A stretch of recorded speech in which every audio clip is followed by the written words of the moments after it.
Huh?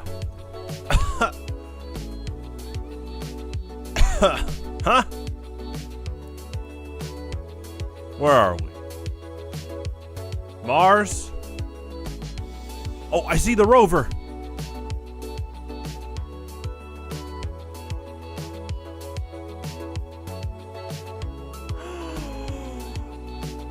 Oh, never mind. Yeah, I think we're on Earth. Good, honest Yugioh Master Duel. It is ladder time.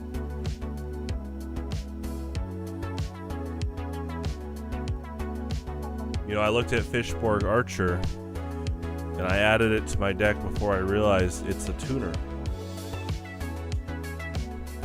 It really is one of those monsters that it already looked really strong, and then it's like, oh, this is a tuner. It's kind of like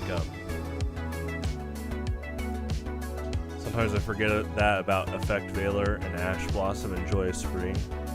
They're so strong already, and it's like, oh yeah, and they're a tuner. Pretty good, pretty good.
new avatar on the top right. And it almost feels like they update weekly at this rate. It's not a bad thing.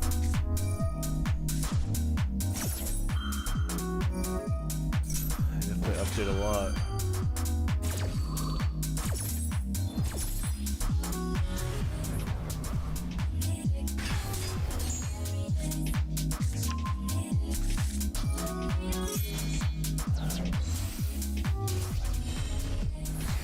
I'm so glad Master Duel exists.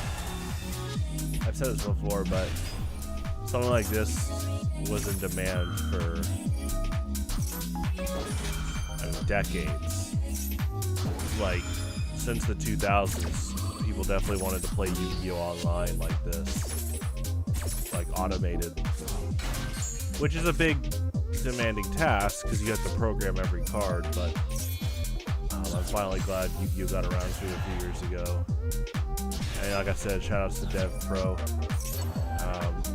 I like, I did Dueling Network for a little bit, but once Dev Pro came out, I went to that. I was actually just kind of shocked how many people stayed on Dueling Network. My thing with Dueling Network is, is because it's not automated. There can be a lot of people that cheat and they try to like gaslight with different rules to try to get a win. Kind of like in tournaments. But the cool thing about automation in card games is you don't need a judge, and the game will be the judge, jury, and executioner for how effects play out. There's this thing where, right after the pandemic happened, Pokemon TCG had a cheater problem. Big cheater problem. And I remember talking to Vance and Greg about this, about that will not. Well, we actually talked about this before any of us thought about a pandemic like that, and we were like, man, if tournaments were more online, cheaters would be weeded out more. And yeah, once tournaments went digital for a while, obviously there's no cheating, but there was a case of one guy that was known to be already infamous, and because you can kind of see that. I'd have to go back and see if they had. Oh, that'll be fun. Hold on, let me check how long this lasts. Oh, okay. Oh. Okay. That's awesome. So we'll do this next week. Anyway, there was one player that was already pretty infamous in the Pokemon community. He's one of those players that's like, a lot of other players were rightfully suspicious if they were to like cheat and stuff. And so because it was online, oh man, sorry, I'm looking again and I'm like, there's a second festival coming up. Okay. Get these dates right. 24. So, okay. 24.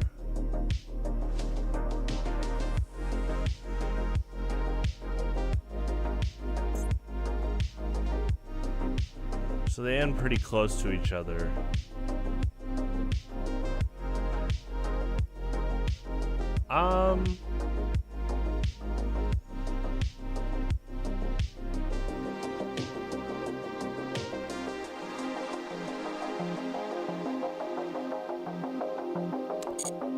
I think I can play this the week after if it ends on 24. Yeah. Okay, we do one after the other. Sweet. All right. Anyway, this player was already known to be a bit infamous, and I'd have to go research recorded instances of cheating. Unfortunately, with some cheaters, is they try to sneak by without judges seeing. So some of it, unfortunately, isn't like archived. And it's basically like you have to watch them, you witness them cheat. And Pokemon's got a judge problem right now, and they've had a judge problem for years. where judges not only are not being as proactive in watching boards around tables. Obviously on stream, that's gone a bit better, but you know, at the tables that are off stream, not only are judges not watching as much, but some of the judges aren't staying super up to date with modern rulings, and also some of the judges are not being assertive. And so some of these like insecure bullies try to run over them and peer pressure that they're calling is right when it's wrong.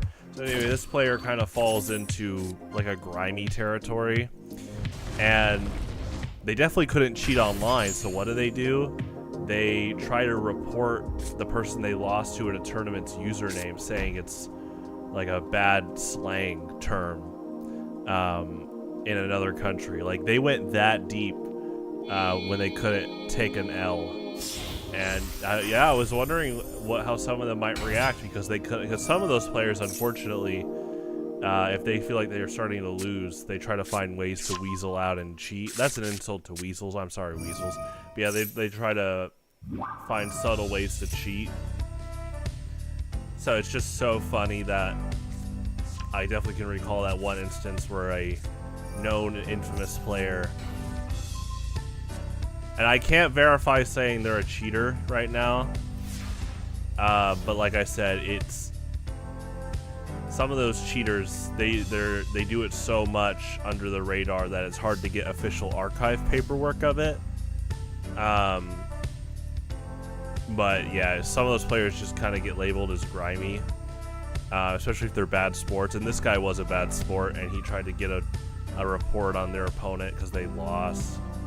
It was pathetic. So, but this whole circles back to, you know, Yugioh's had a cheating problem too. And so it's great that both games have automated digital card game versions.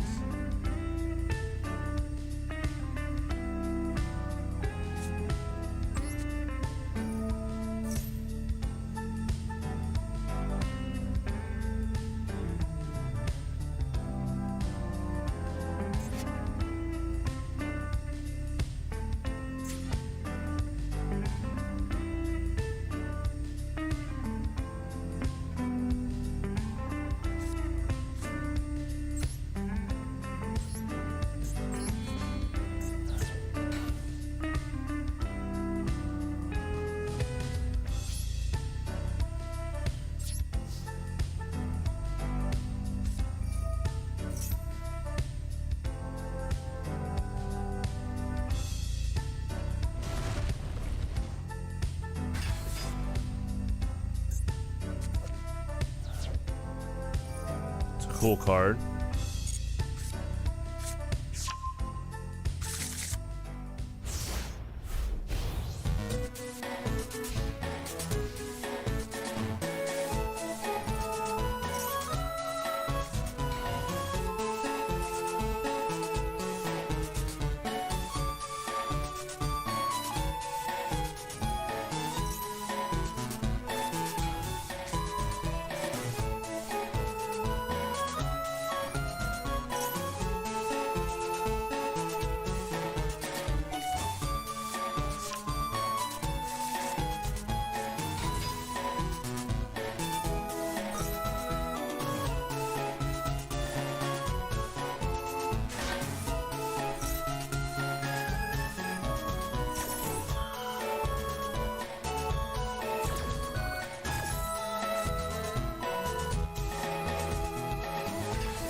Artwork.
GG.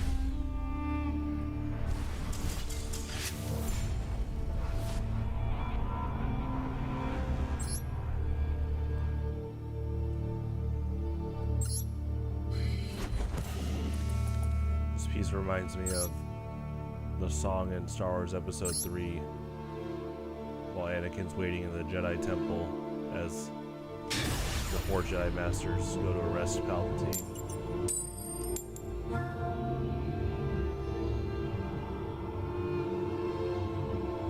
Both good songs. This is Tundra from Skyrim.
Oh, Cicada King's so cool.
Nice.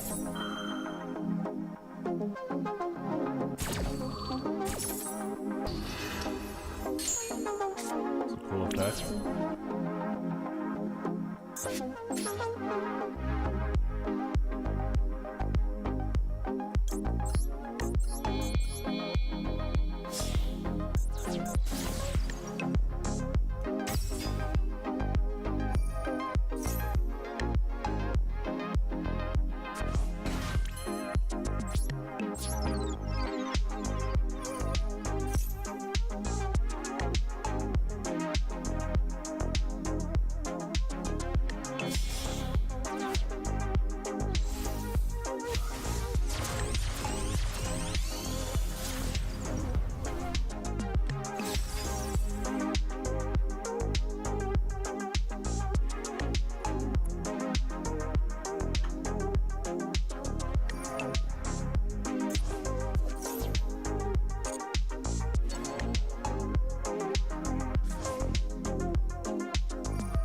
Nice.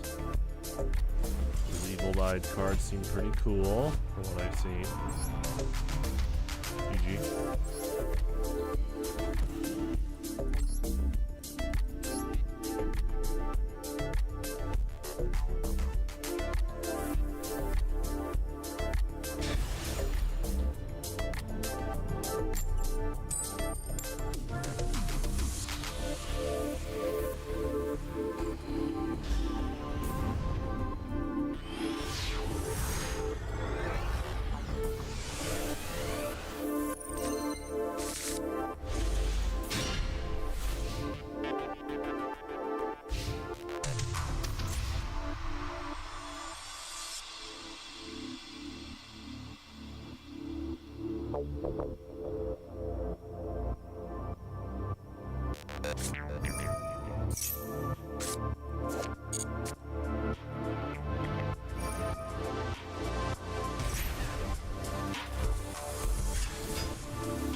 It's a good trap card play by them.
Nice, GG.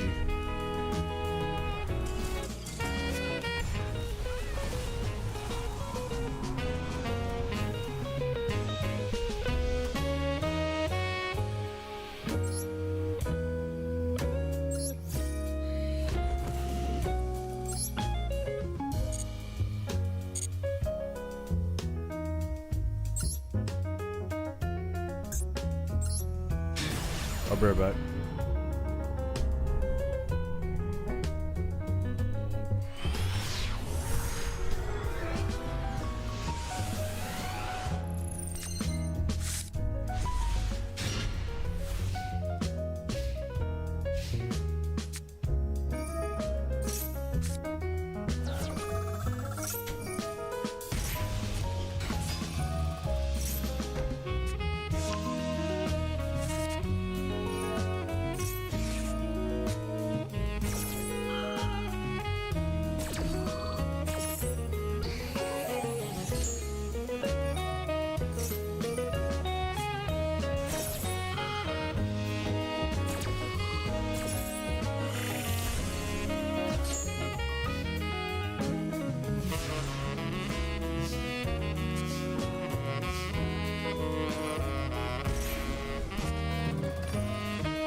Hola.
They have an obsidian gem night? That's cool.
What's up, Curb? You can't change your name. You probably have to wait a bit before changing your username back.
Hey, what's up, man? How you doing?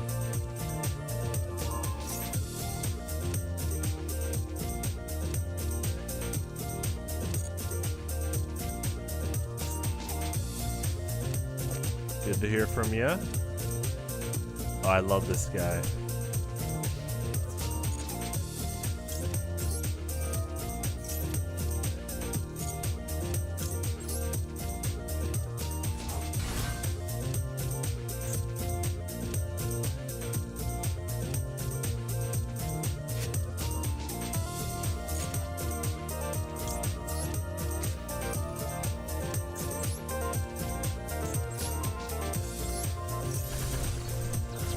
Reverse trap.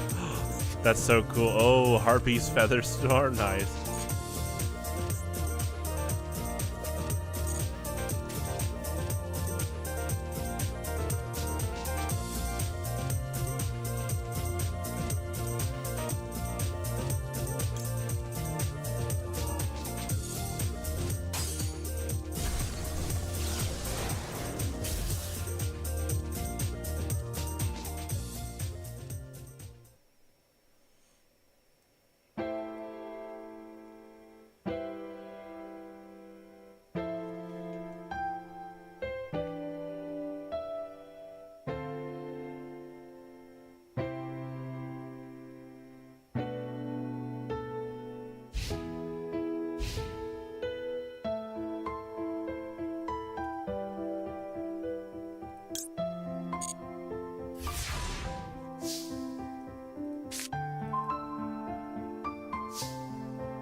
GG.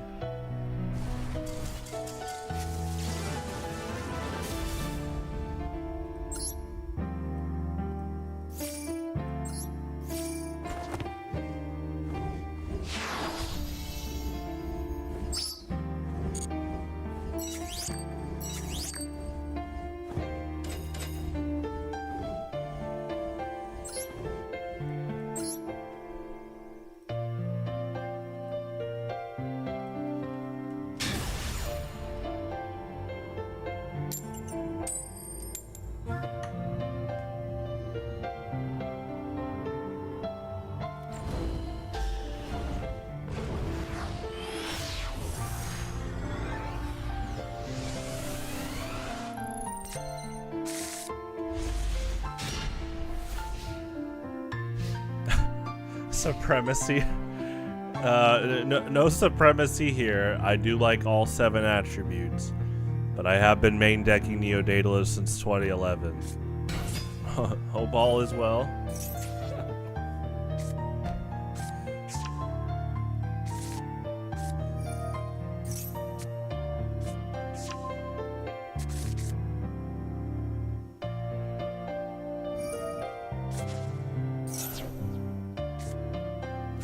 Light of Destruction. Okay.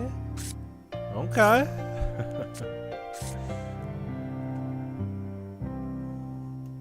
Malice is all dark attribute. Yeah.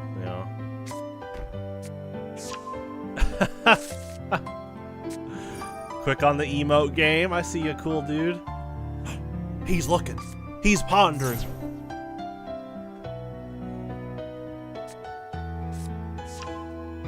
He's cooking!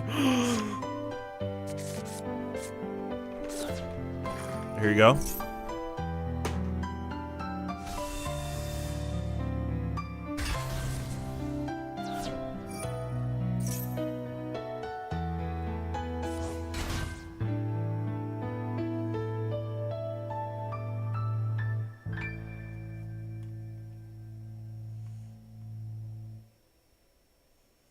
Water's number 1. It's my favorite attribute.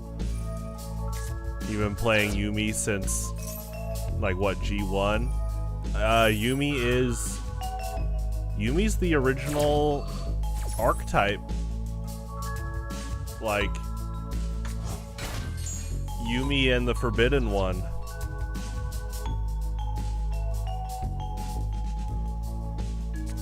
Yeah. Because there weren't Dark Magician, Blue Eyes, or Red Eyes support cards till a little bit later. It was Umi and Forbidden One.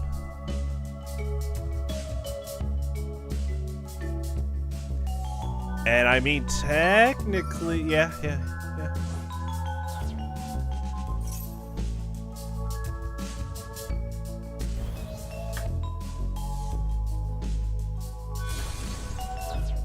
Good old Exodia.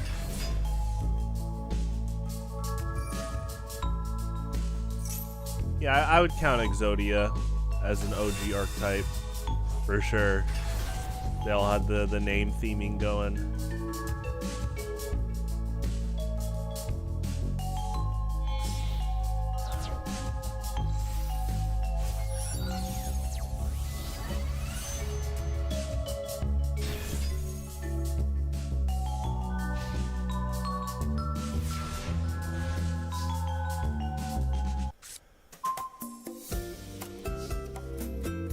Ice Shades are pretty cool. I play a new card every week when it's not a festival.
Okay, who's got immunity here?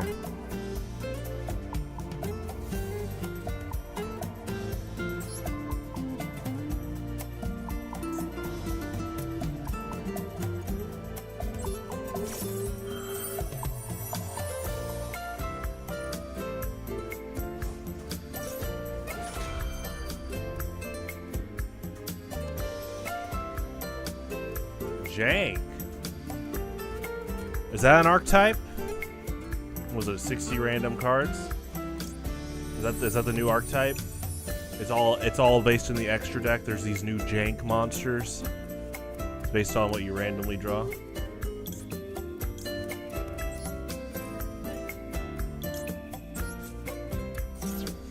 Yeah, I'll show after this.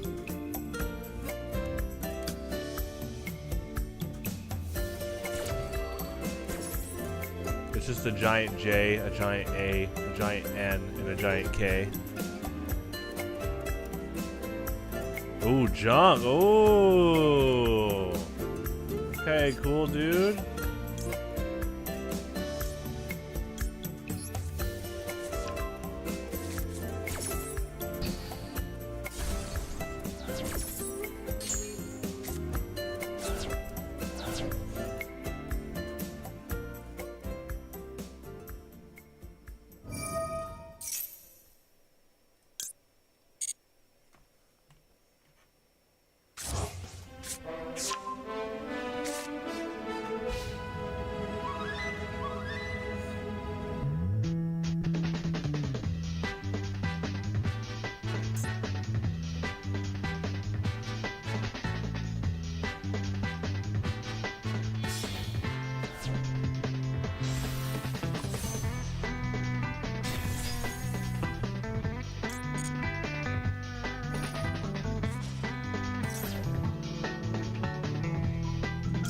Punk support. Hey, I like the spelling. There you go. There you go. You're cooking.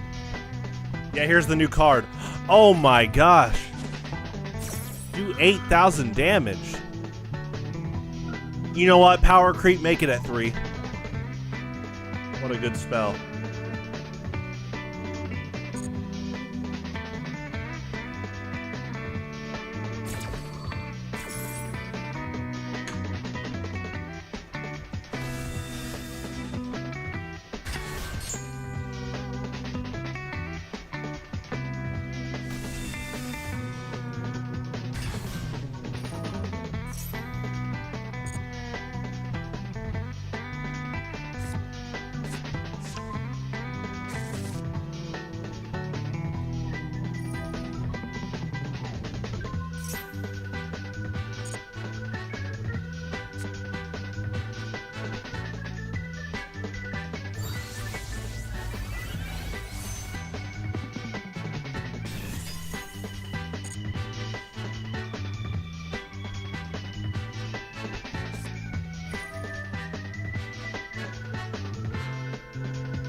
GG.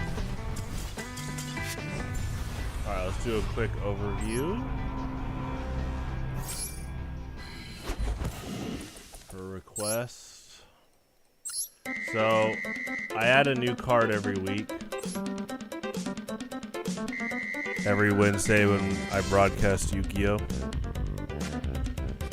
This is the current Master Duel build. This was added in contangent with Fishborg Archer, who's the card of the week. So this deck started in 2011, and you run like a Mermail Atlantean engine. Obviously, Dragoons get out Daedalus really fast. Move my camera here. There's a lot of fast ways to get Neo-Daedalus nowadays. She just came out, and she grabs level 7s from the deck. Level 7 Sea Serpent Fish and Aqua Monster. So now you can just discard an Atlantean, get Daedalus out ASAP as your special summon. So you're already going pretty fast there. And then if you have Neo in hand, you can do that. The fun part about Neo-Daedalus, not just is his effect, but the keyword send, not destroy. I'll never forget one regional I went to. I played against a Medulce player. And they tried to Starlight Road.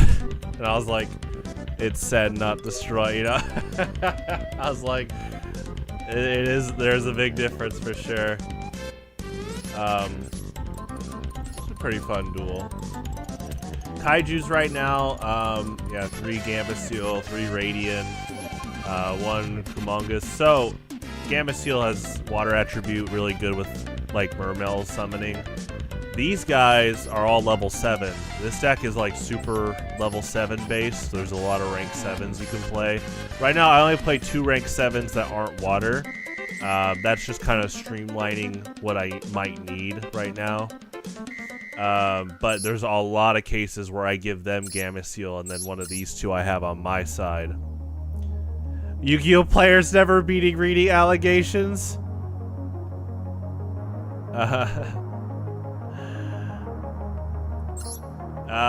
He probably might have been newer.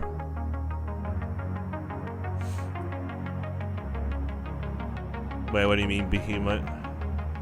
And other than that, I mean, yeah, you run like the Sea Stealth 2 engine, the Ocean Dragonlord Karyushin engine. With these guys, 1 Mega Fortress Rail. I used to run 2. Oh no, you run Behemoth because of Fishborg Archer. Yeah, he's a tuner. Usually, I don't usually run tuners, but for this week he's here. Oh, you're right. You're right, actually. Hey, thanks for that catch. You know what? I'm so used to Tatsunoko. Yeah, he's like my default. I use Tatsunoko from Deep Sea Diva, and then I choose a level 7. That's a good call. Okay, I'm gonna swap out. Let's grab a synchro real quick. Okay, we're usually going into the rare cases I synchro is either for a level 7 or a level 10.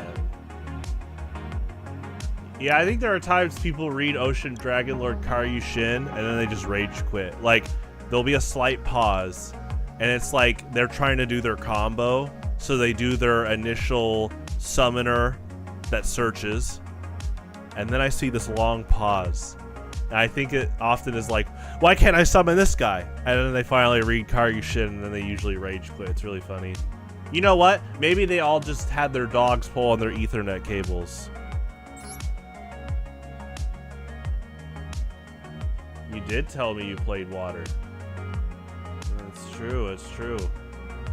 What's next? You hate fire? Oh no. We know who you are. Just kidding. I don't think this guy hates fire. He's just helping out his friends. You know, he probably has some fire friends. You know, Chimera, Burstinatrix, Dark Fire Soldier number 1 and 2. Alright, let's grab a synchro.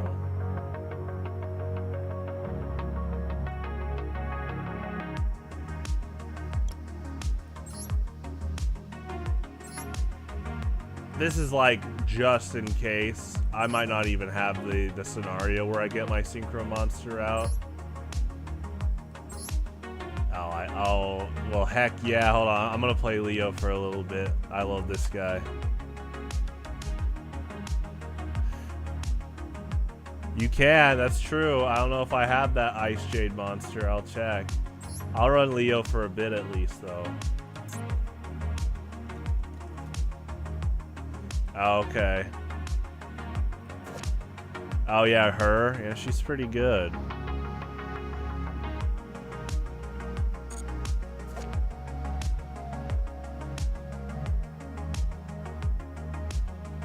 Yeah. Yeah, we could try her a bit.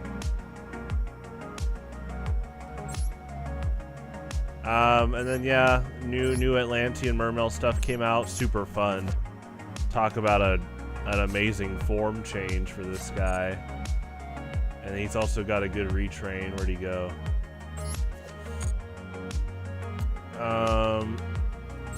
One is good with this guy right now. You don't get him out a ton because you need 3 monsters. Cutter Shark. There you go. But he does protect Karyushin and Neo-Daedalus, which is really cool. I can craft her now. Let me do that right now.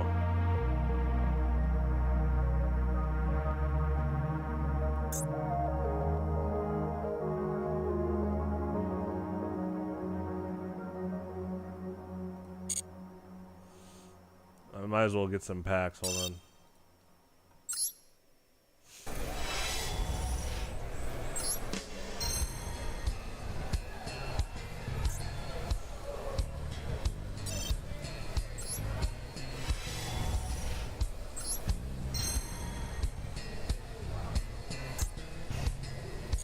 Okay.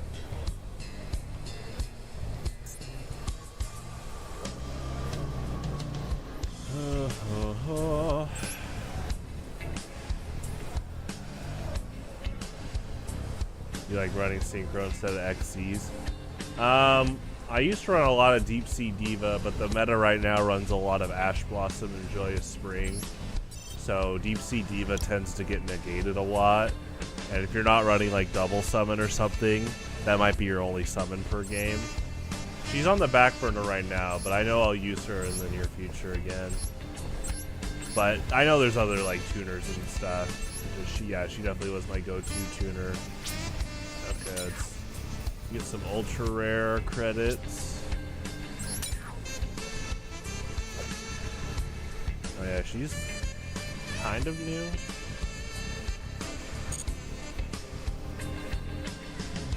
Level 3 Ice Jade. Okay.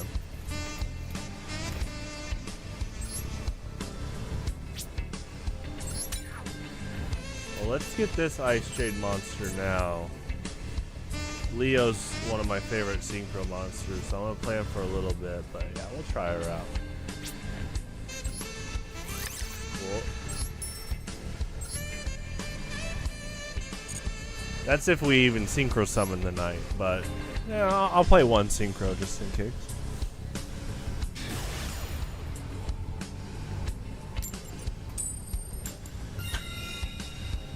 I started playing Neo-Daedalus because I played the Yu-Gi-Oh! GX 2006 World Championship Edition GBA game, right? This was back in 2011. And Fury of the Deep was one of the structure decks, and I read Neo-Daedalus. I'm like, oh my gosh, that's awesome. I was like, okay, I'm gonna get back into competitive Yu-Gi-Oh! I was already playing competitive Pokemon TCG for years at the time. I stopped playing as much Yu-Gi-Oh! I was not playing Yu-Gi-Oh! At all, really. I wasn't for quite a few years at that time, and I was like, okay, I'm gonna get back in, but this is gonna be my main deck from now on. And what was it, 2025? There you go. It's been a fun journey. I like looking back and thinking about all the different stuff that came out that helped out Neo-Daedalus. Like these guys. I remember when these were at 1. And I used to... These guys used to be at 1. And I'd run salvage. I'd run salvage to get them back. And you would streamline these ways to reprocess Dragoons. I remember running Deep Diver before Dragoons came out. I like Deep Diver. He's cool.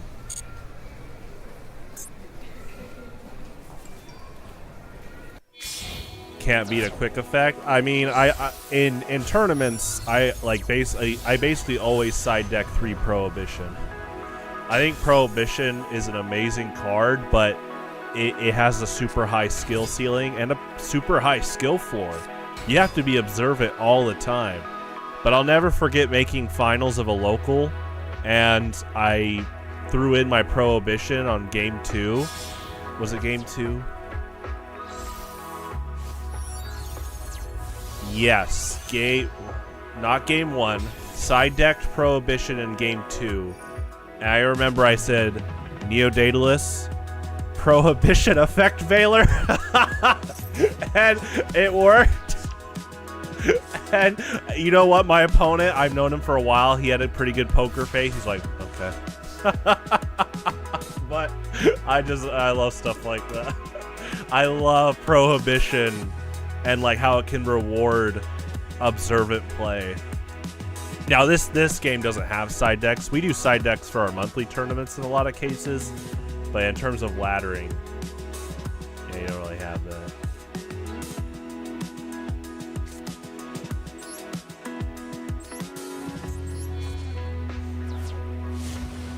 But yeah, regular Daedalus is so much fun too. I mean, sometimes that's what you do. You just do the blunt, destroy everything play. And there's way less Starlight Road now, so.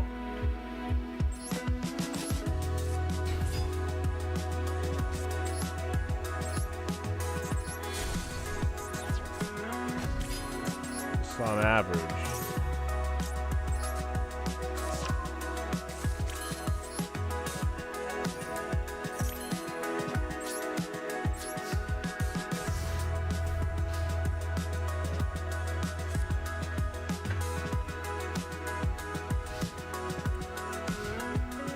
The meme, yeah. I don't think he was salty. I think he was, I mean, I've known him for a while. And I think it was kind of like a respectful, like, dang. Yeah. I mean, he won the whole set, spoilers. He ended up winning, like, game 3.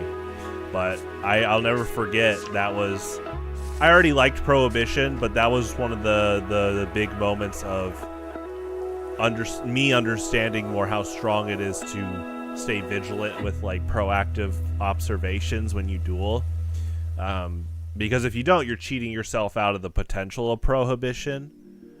It's I could talk all day about that card because it's like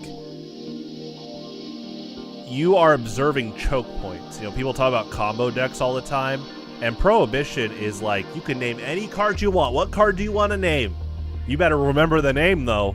And it's like, if you could say Dark Magician, okay, but you didn't say this Dark Magician retrain that they use to ladder into this combo and to go into this combo. Oh! You know, stuff like that. You gotta stay vigilant.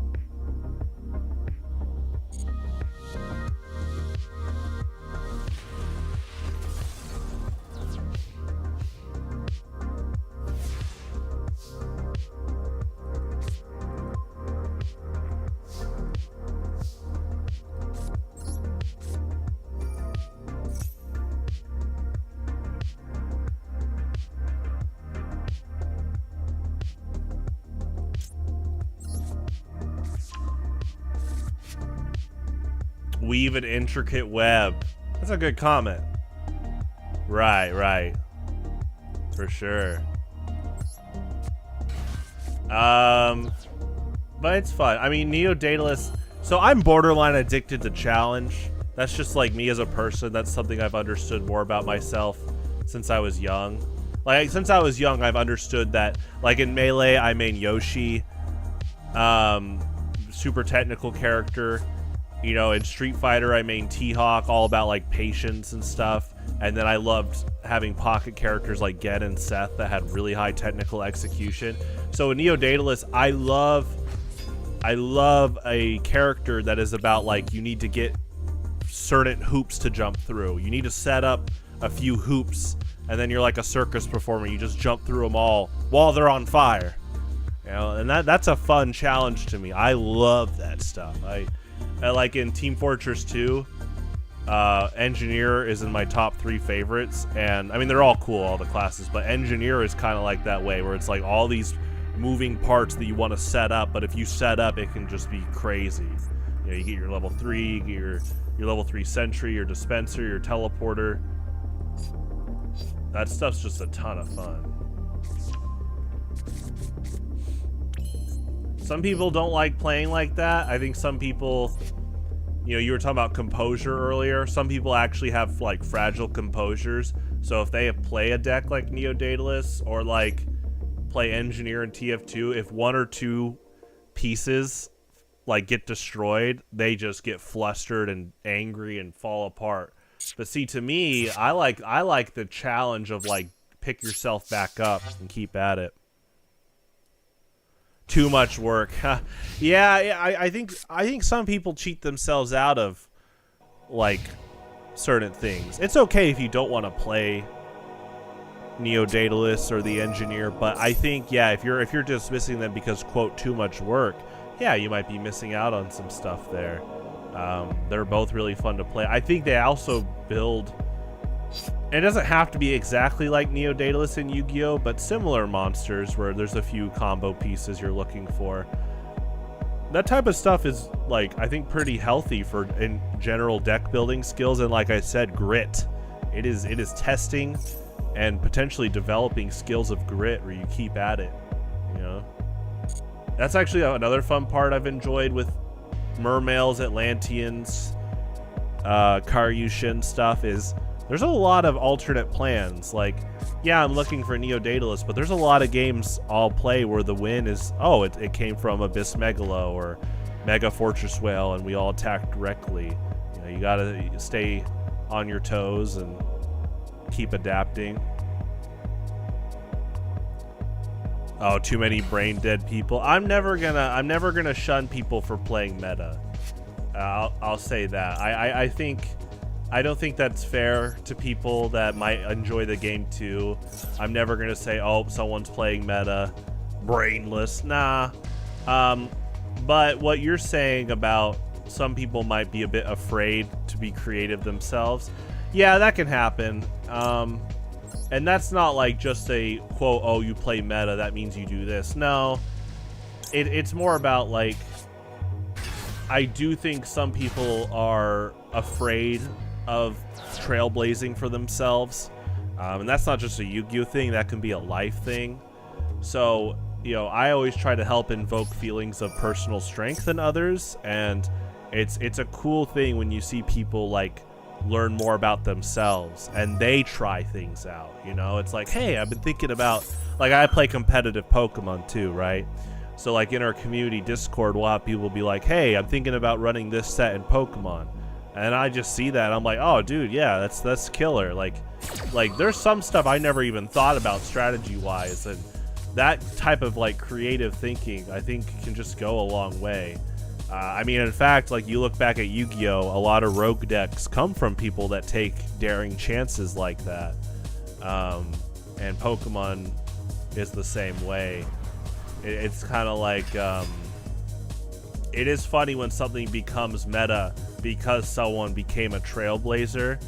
So in Smogon Pokemon, I remember, who was it pretty recently? It was Arctozolt last gen. So a lot of people were brushing off Arctozolt, and I thought he was good like from the get-go. You know, Bolt Beak doubles in damage to 170 base power if you go first, or they switch. And then, you know, in a little bit later, Arctozolt got Slush Rush, which doubles his speed in the snow. And I was like, this is amazing. And unfortunately, there were some Smogon users that were brushing off Arctozolt and Arctovish, and they're like, no, not viable. You know, that type of stuff you can make fun of easily. And then someone in a top-level Smogon Premier League tournament brought Arctozolt with, like, mixed attack, Bolt Beak, Blizzard, low kick, substitute, and they went ham. And guess what? At the end of Gen 8, Arctozolt became banned from UU. He started in like, I think he started in ZU before, or not started, but before Premier League, he was in ZU in usage. And then after Premier League, he ended up becoming banned from UU right after. In Pokemon TCG, in 2010, there was a player that played Gyarados. And Gyarados had this attack for 0 energy that said does 30 damage times the amount of Magikarp in your discard pile. And people wrote that off as like a bad starter deck card. Like, I'm going to pull this up real quick.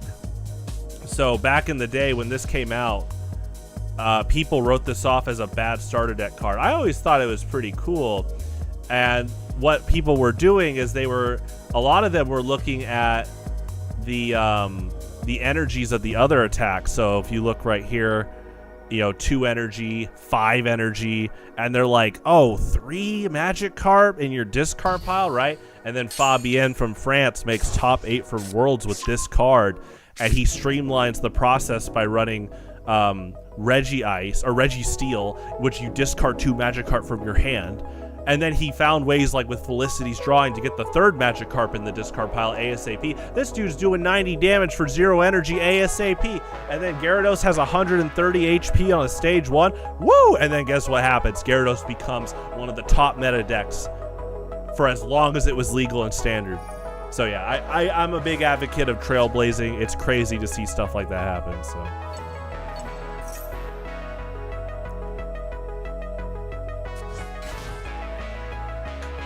Yeah, I think intent of playing is big. Like, yeah, I think there are players that... Yeah, there are players that... They end up revealing to be pretty shallow. Like, they write off things because sometimes it's a personal projection that they're scared to try it themselves. So, back to the Arctozolt thing, they'll be like, no, Arctozolt is not viable. You should never bring Arctozolt to an OU game. What are you thinking? What a waste of our time here. Right? But that's usually a personal projection of, I'm scared to lose. I don't want to try this, so you shouldn't try it either, right? So then their form of, like, I play meta is like, this is guaranteed results, so I'll play it. You can play whatever you want. But I'm going to step in and make fun of you if you try to, like, gatekeep people from trying, like, new strategies overall. So, playing other TCGs helps you in Yu-Gi-Oh! I agree. Pokemon helped me a lot with, like, card counting. As in, like, I have this many cards left in my deck. Statistically, I can draw into this card. And I brought that into Yu-Gi-Oh! More. And then Yu-Gi-Oh! Has helped me and Pokemon TCG understand more about, like, control of a board state and stuff like that. So it's a lot of fun. All Gyarados cards lore? Not right now, TRK. Lore? There's a bit of TCG history, though. Yeah, I like General Raiho. I'm glad that he can be summoned from, Mega Fortress Whale.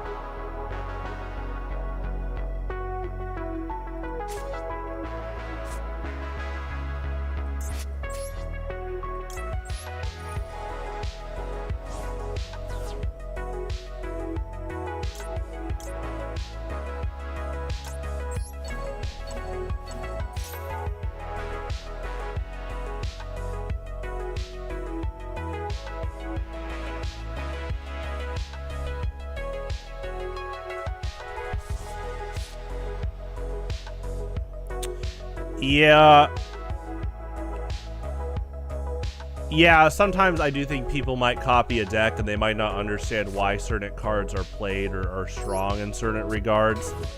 I mean, some people with deck overviews will go over why they play the cards, but yeah, it is interesting to...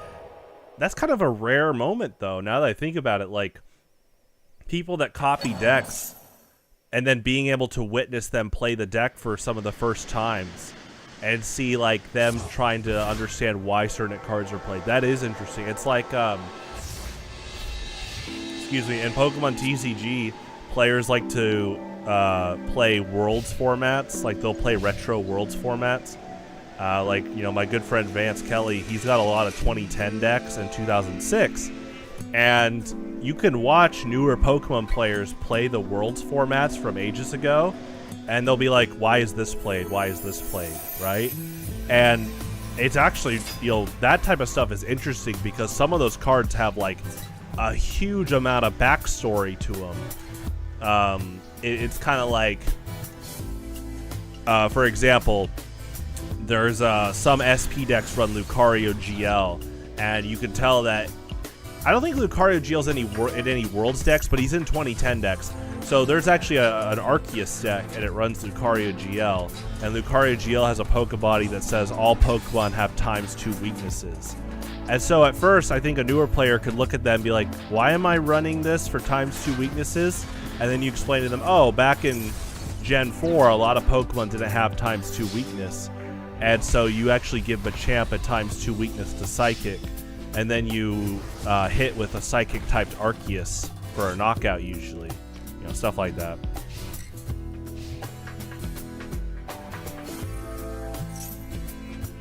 Yeah, I think that could be a pitfall. Some people will copy a deck, but because they didn't work on being innovators, if something doesn't work the way they want it to, they usually rage quit, and or they're just like deer in headlights.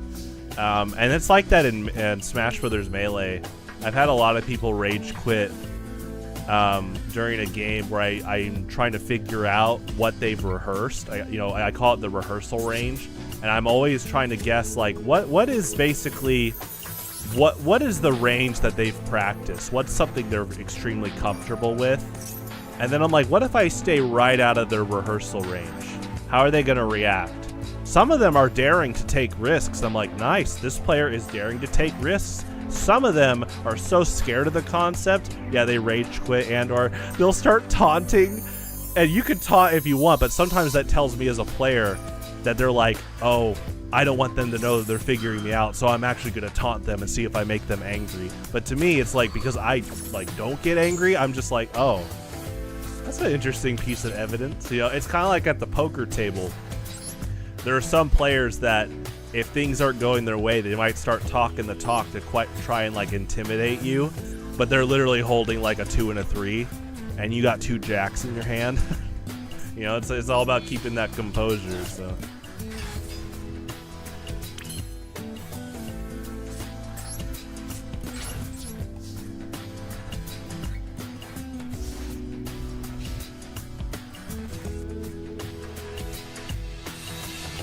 Not everyone has time to spend all day reading cards and cooking up synergies, but are brilliant at playing the game.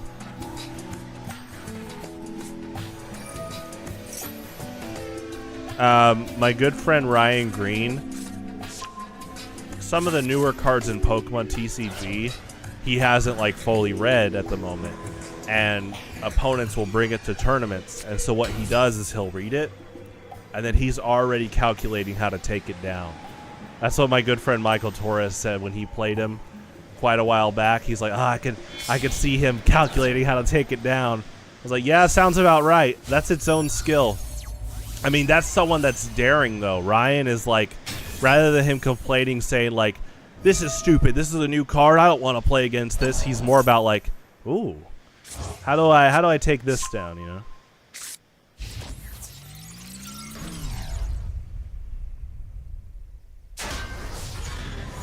Yu-Gi-Oh! Pros are tight-lipped. Pokemon has had that problem since I was competing back in Gen 4. Pokemon has like a really bad tight-lipped problem, but it got a lot better, the past few years because public access. So Pokemon and this website called Limitless did this thing where they started to publicize a lot of top-level decks now. They're just flat out giving lists out. And that helps level a playing field of knowledge. Before that was a thing, people were doing crazy to really bad things with like bribery. Like they were like, hey, I got the deck list that I think will win nationals.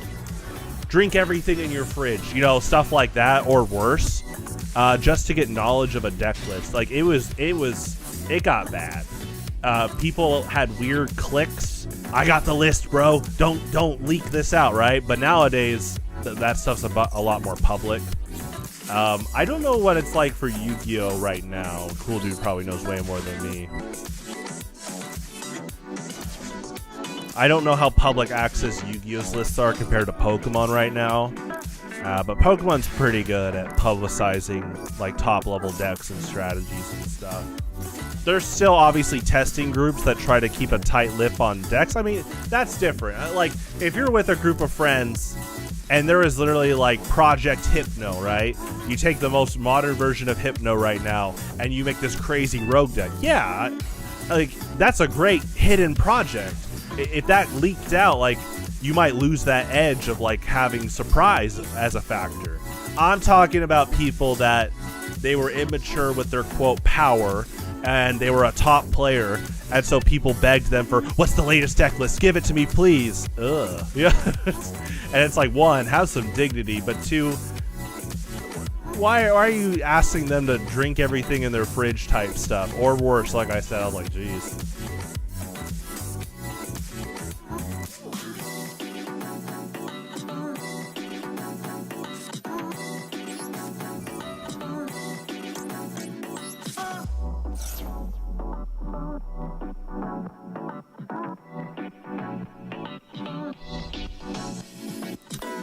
Will you craft your deck by trying to handle situations? Nice. Yeah, I think Yu-Gi-Oh's pretty good about that, especially with the extra deck, because you have an array of options as a literal, like, at your side, which is super helpful. I think, yeah, being able to have different ways to solve problems. Like, for example, the Atlanteans here, like, there's one that's designated to destroying face-up and one designated to destroying face-down cards. Like, that alone is already pretty awesome in terms of versatility. So I enjoy having that. But yeah, being able to brainstorm, like, how can I handle X situation if it comes up, I think that can be pretty huge. Especially when you go to a big tournament. I know with Pokemon Pokemon TCG, you don't have an extra deck. You don't have a side deck. There is kind of a beauty to that. I like side decks in Yu-Gi-Oh! I like extra decks, but I also like the merit that in Pokemon, you only have a 60-card deck. That's it. So when you go to a big tournament like Internationals or Worlds, it often is a pretty tight deck where you're like, okay, do I stretch out to handle all these different matchups, or do I run max consistency and then just potentially take a potential loss to hard matchups? Like, that kind of push and shove is a lot of fun, because then you're thinking about statistics and like what you can draw into, stuff like that. But then yeah, it's like you as a player, what can you handle, what can't you handle? So we're gonna do this. We gotta look for potential protection. Oh yeah, this monster.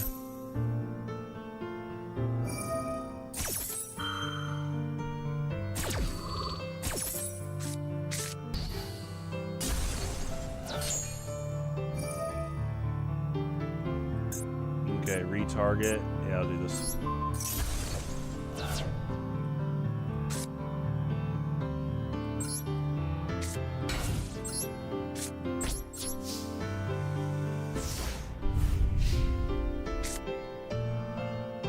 Yu-Gi-Oh! Are very reliant on someone going around and collecting them, getting deck profiles for social media.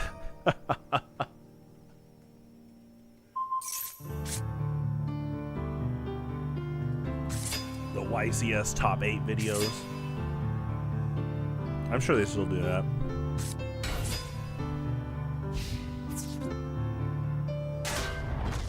Okay, it sounds like Magic's doing pretty well with info.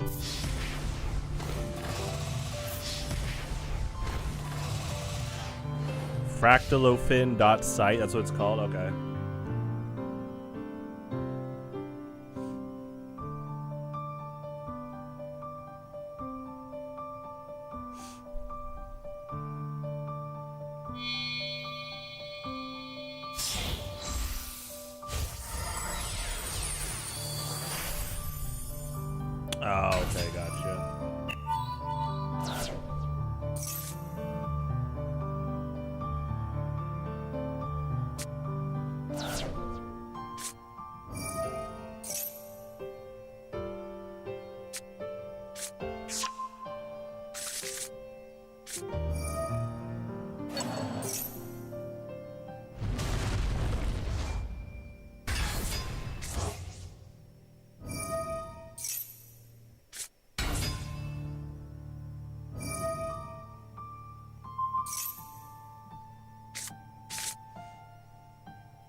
Nice. Oh no, I just play, just do my best. Yeah, I don't have a, in this game because they, I do all the special events, and then when it's not that, I just default to ladder. Now, if it had multiple formats, then there could be like a personal goal for improvement, and I could go to other formats. So like on Mondays, I ladder Pokemon Showdown, and because there's multiple formats, I'm like, okay, the goal is hit top 100 personal improvement. And then if I do that, I go to the next format, so on, so on. But because there's just one ranked on here, yeah, I just keep playing ranked. I don't really have a goal for like master or something. GG. Alright, let me look this up.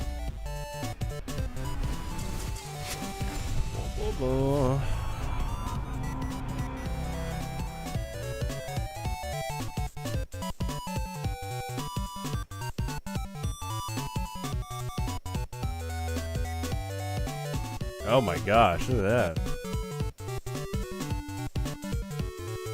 This is like both in the year 2005 and 2025. I love how simple it is, but it's up to date.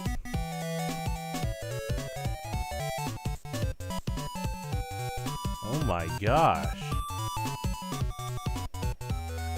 Huh.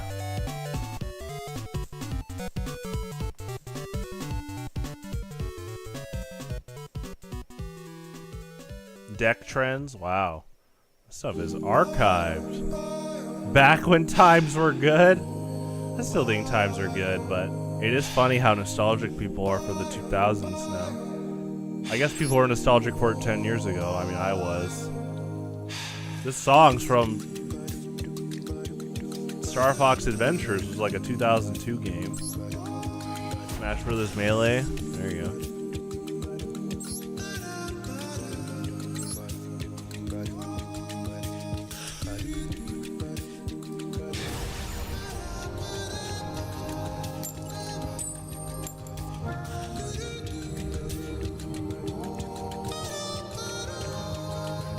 This is covered by Mick Tweet, but yeah, he did a good job. He sang all the acapella here.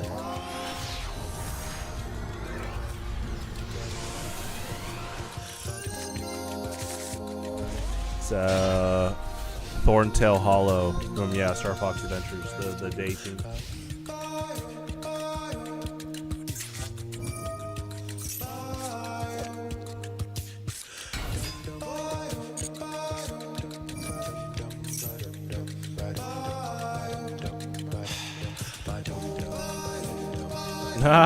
Yeah, I like it.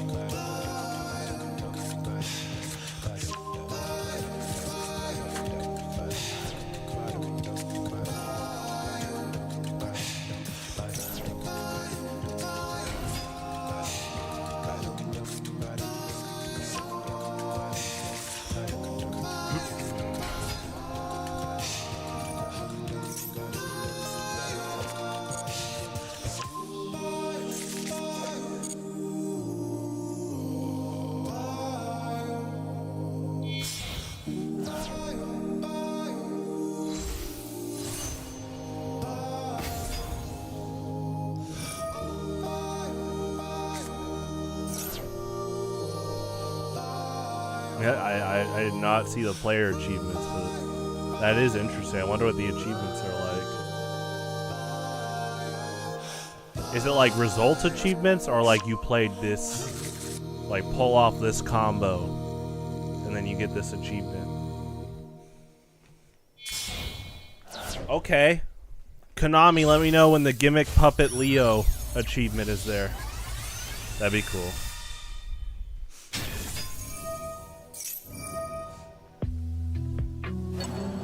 I wonder if anyone's won a YCS or regional game with Gimmick Puppet Leo as the condition. That'd be cool. Rescue the air. Oh, was there an achievement for that? Did you get cookies and cream Hershey's with that, huh?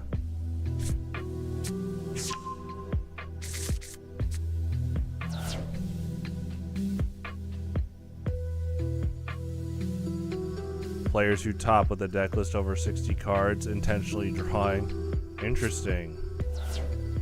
Okay. Yeah, I like Leo. I saw they made more Gimmick Puppet stuff. I wonder if they're ever gonna, like, make support that helps shortcut him. They're probably scared to help accelerate winning the game, though.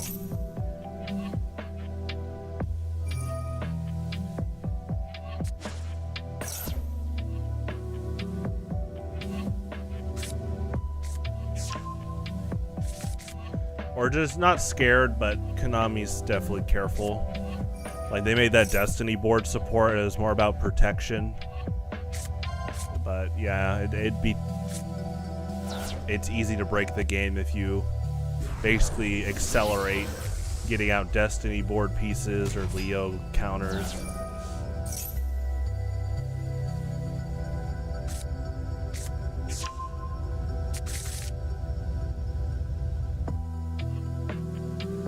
The new Gimmick Puppet stuff is basically burn FTK. You know what's funny? I'm not even joking. Power creep has gotten to the level that FTK is like normalized. That is cool though, that it's like anchored around that, but yeah, it's true what they say. Yu-Gi-Oh matches tend to end in only a few turns. I mean, I enjoy it. Yu-Gi-Oh's fun, but we'll see what Konami does if they don't want that as their game in the near future.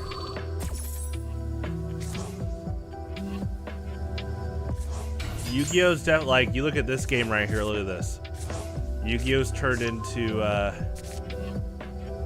I'm gonna summon my stuff. If one or two of them get negated, that could be game. If one or two of them don't get negated, I might pull out an Abyss Megalo FTK, right?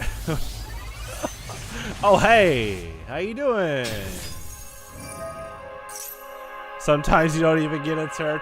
I like Yu-Gi-Oh, it's fun. As like a card game designer, I definitely just take note of game states like this. Yeah, Yu-Gi-Oh's current game state, it's pretty fast to the point that a few weeks ago I played that 2010 ladder. 2008 ladder. That was a lot of fun. And yeah, the pace of the game was a lot slower. It went into multi-turn counts, there was a lot of interactions, vital interactive play of like bait and predictions on trap cards, stuff like that. It's definitely a lot of Yu-Gi-Oh! Has turned into, again, can I play 1 or 2 big cards in my combo? Oh, it got negated. That could be it. The game, obviously, and the pace of the game is sped up so much that it's sad. It is sad to see trap cards not played as much. Yeah, it was a good event. Yeah, I liked it a lot. Alrighty. Let's look at this. Yep. Oh, yeah. Okay, what about you? Oh, yeah. Oh, I gotta watch out. Okay, can I play my cards? Oh, we'll see.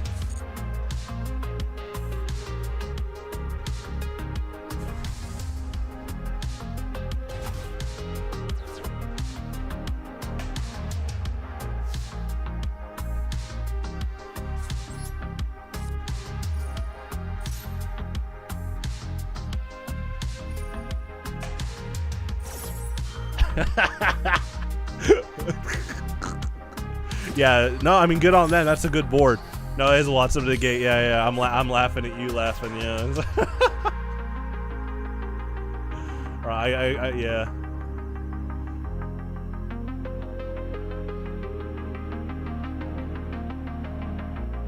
Okay. Abysseus is pretty good at baiting out certain negates. We have a pretty safe play here with him. We'll try that first.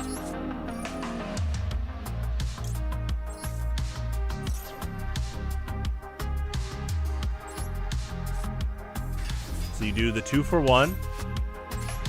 See if they want to negate any of that. Sometimes people try to negate Abysseus and they don't negate Dragoons. But oftentimes I'm looking for a Sea Serpent. The Mermail I get with Abysseus tends to be the bonus. I think they just negated Abysseus.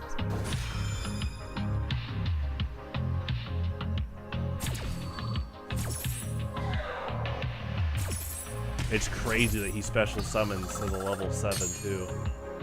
Okay, so we did get this. Alright. Here's what we'll do. We're gonna Abyss Megalo. Target. Okay. We're gonna see if they... We're again baiting out negates here potentially to go to a normal summon on Karyushin. So Abyss Megalo. Get infantry. Target. Wait. Hold on. I just want to make sure that she doesn't have protection.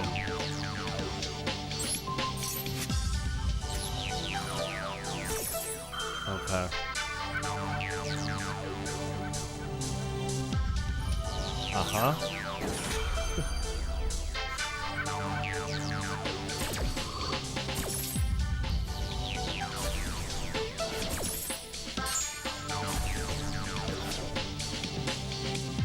All right. Let's see if I can get my search.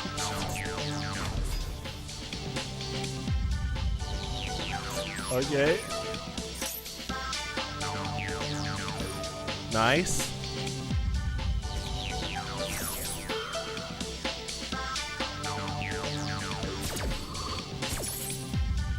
Yeah. Yeah, this monster, yeah, she still has an effect.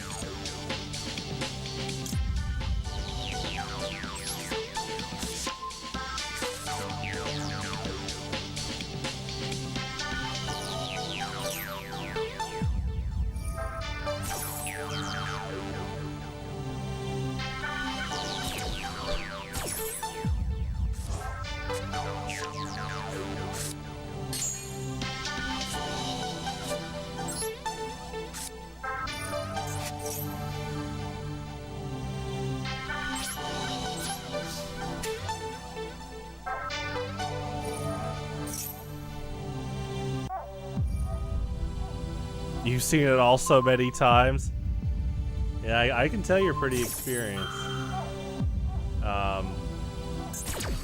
Yeah, they made a good board. It is really funny that did Konami still is Summon Gate still like at 1 or something? What's the card that says both players can only summon like twice? They like banned it or like limited. I can check after this, but it's funny that they did that. I wonder if they did that thinking like, oh, this card's unhealthy, but with being able to have a swarm of this and then Ash Blossom and Joyous Spring in their hand, that's its own form of like play negation too. So I wonder if they don't want to commit to both lanes there. Again, I'm fine either way. I'm just trying to understand their philosophy more. Having both banned would be interesting. Neither of them banned would be interesting. I've seen a lot less Max C though. I remember, gosh, it's been years now. There's like an online debate. It's its own thing of like, it's like a giant debate of Ash Blossom and Joyous Spring or Max C is more unhealthy for the game.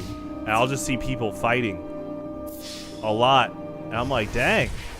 I mean, I don't mind either, but it's just entertaining to watch the Max C side and the Ash Blossom and Joyous Spring side say their card is unhealthy or the opposite card is. Summon limit, right, that's what it is. Yeah, let me check what it is right now, GG. I'll do one more and then I'm gonna play a round of poker. So I play a round of poker every week and then I get back to ladder. Yeah, let me look at what summon limit is. Also, I'm gonna bump my kaiju count to 1 more.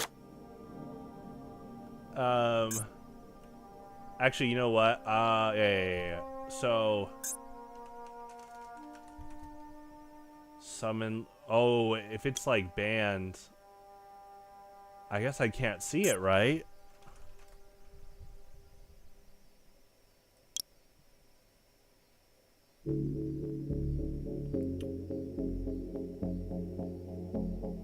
The card had a dinosaur on it. What was the name of it?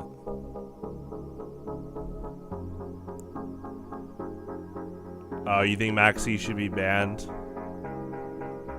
Oh, there is a filter for banned cards. That's right, thank you. Mulcharmy. You like Mulcharmy? I do too. I like Maxi. I never have played it. I like the Maxi challenge. Playing Neo-Daedalus, seeing if I can get to him in time and discard the whole hand anyway. Or the Red Ice Flare Metal Dragon challenge. There we go. I keep forgetting about that. Here it is. Oh, it's just flat out banned.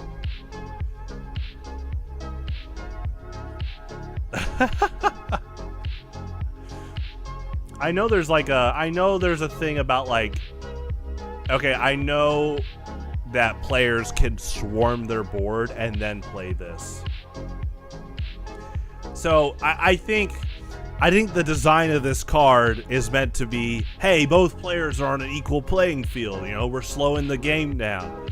But in practice, a lot of players are like, oh, I'm going ham, but I'm gonna try to make sure you don't. Yeah. Let me get some secret rare credits. Okay.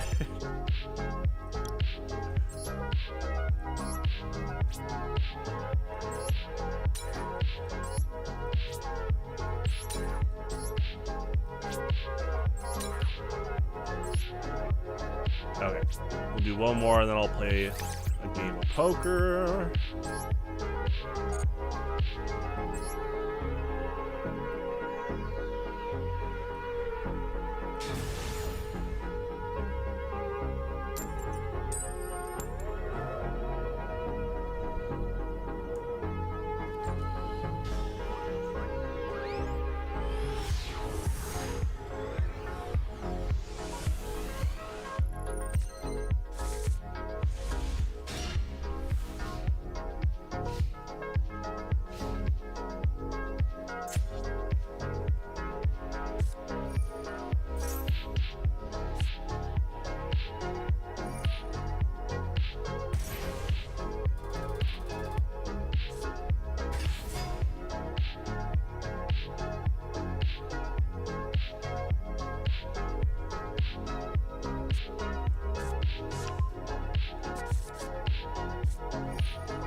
I did try all 3 of them. We'll see if they get out the Fusion Exodia.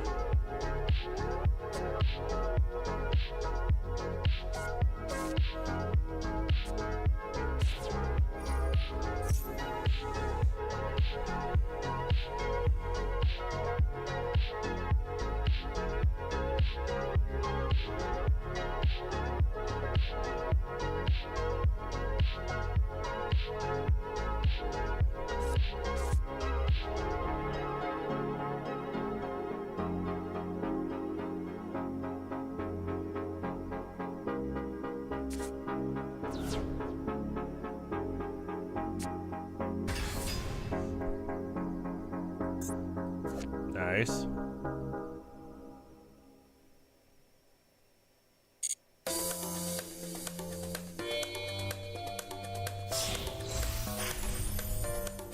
Oh, hi.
Yeah, I know Photon Lord's pretty strong. Ooh, nice.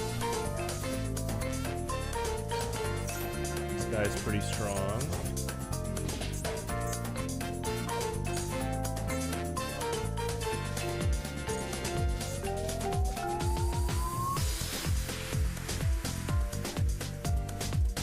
I like this monster too.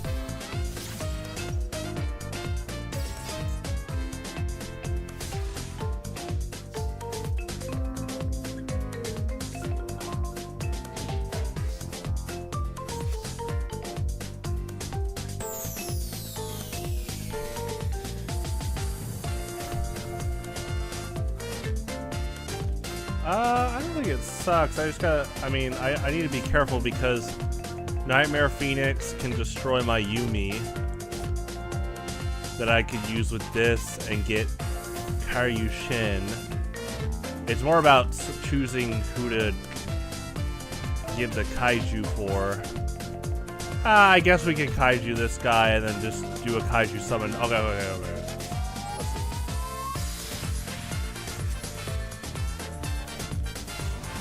Oh, and Phoenix only...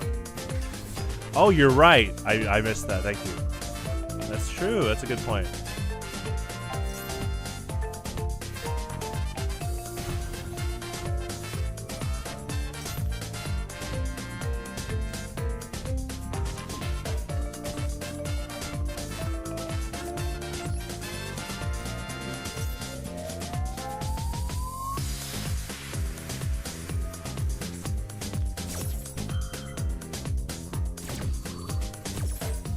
Prometheus and Grave. Oh yeah. Let's try to get out Karyushin now. Try to lock that out.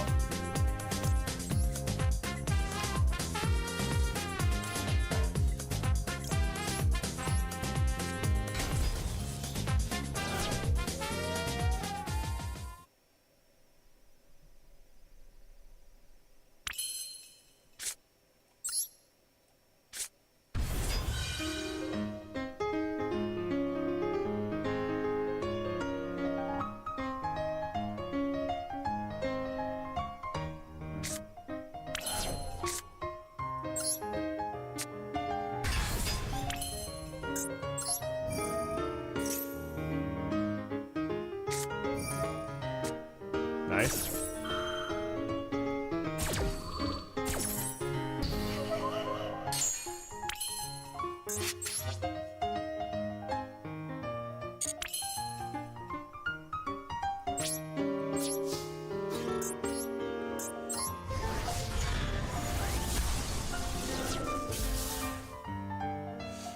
I am going to go for damage. I know I could try to lead this monster out, but they could probably find like lead monster plays, so I'm just going to go for damage here.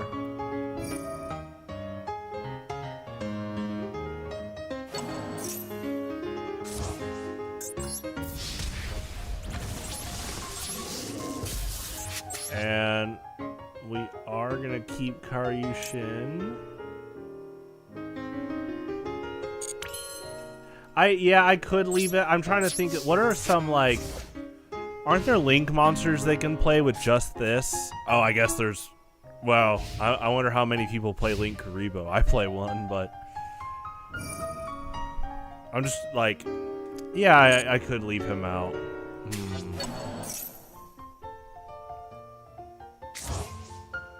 They do get one summon now. Oh, there's their one summon.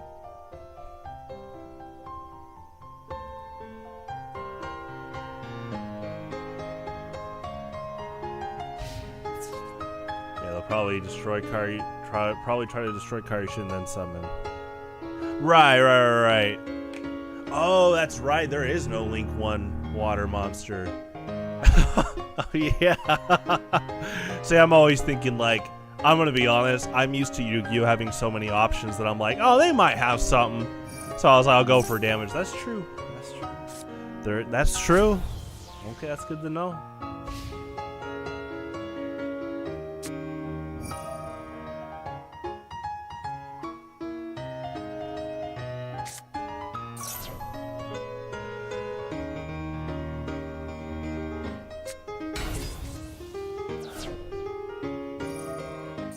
I guess their equivalent would be they'd probably just try to attack with this guy into Karyushin, take the damage, and then get a summon play like this. Yeah. I mean, usually you try to get Mega Fortress Whale or Doom Kraken, Fiend Kraken to Doom Kraken to protect him. But yeah, I didn't have protection this time. It's alright.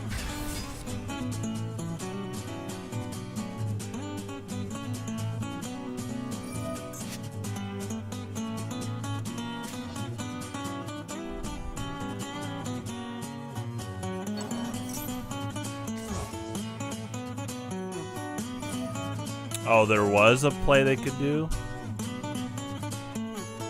Oh, but nothing they could have used. Yeah, that is an interesting thing trying to read, like, game state-wise.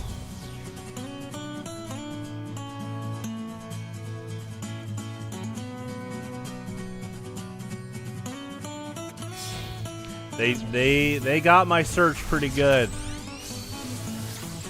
They do play Link Karibo, but yeah, you're right. They couldn't have got him out, but okay.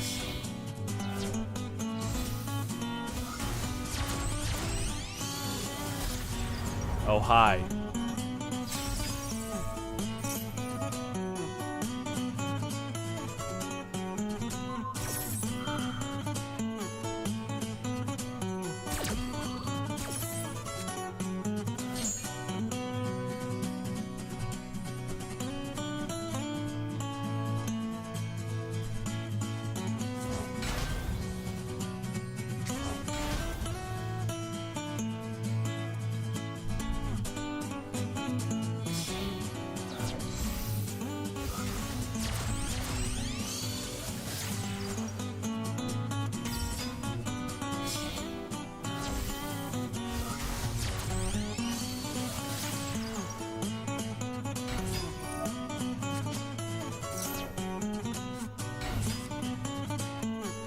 Oh, it's all good.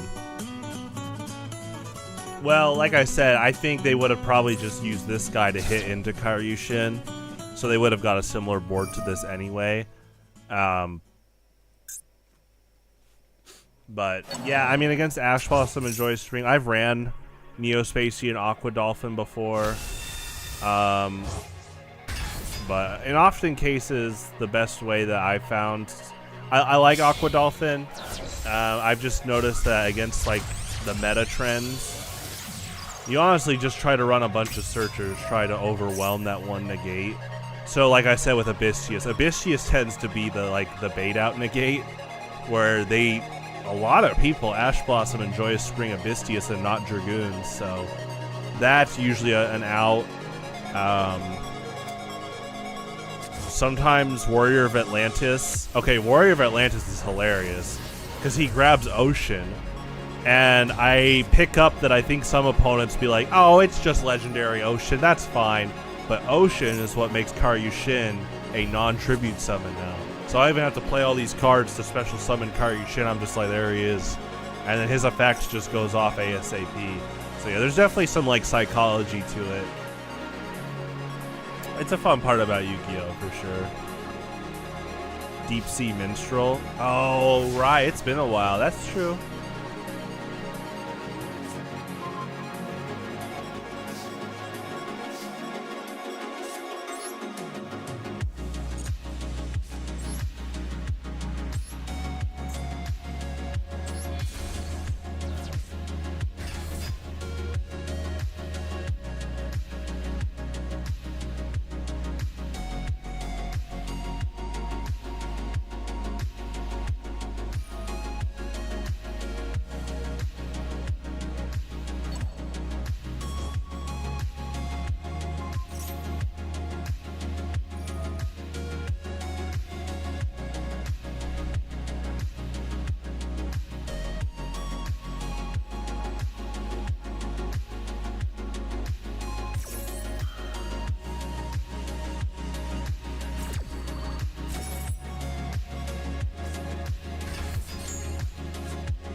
Ooh, nice.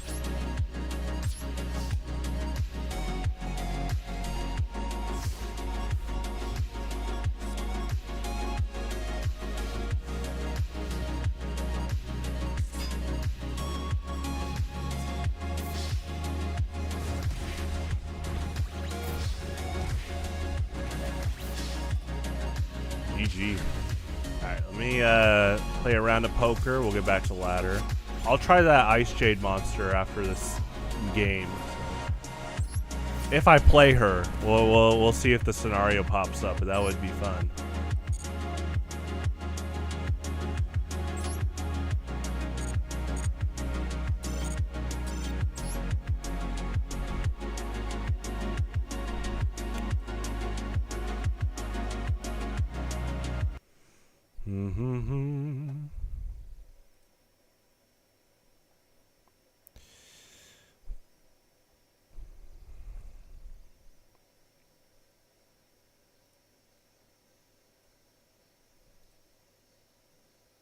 Oh yeah, I need to let this load.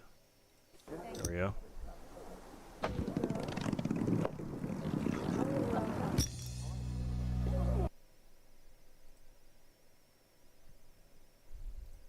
Okay, let me get some coffee and then we'll play. 1 second.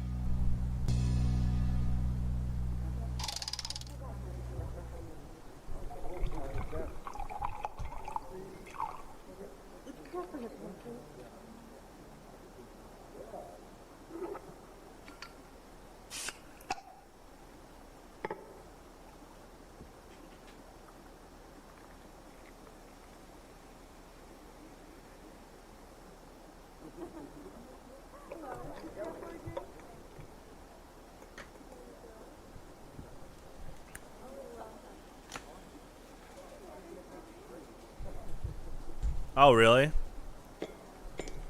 Okay, I'll look into that. Yeah, after this.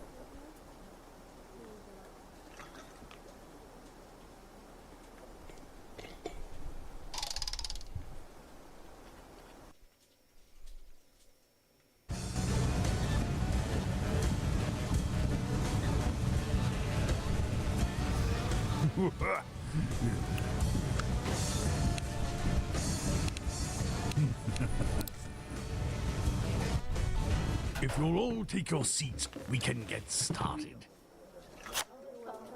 I see the bounty challenges need resetting. As always, the tournament buy-in is $20,000.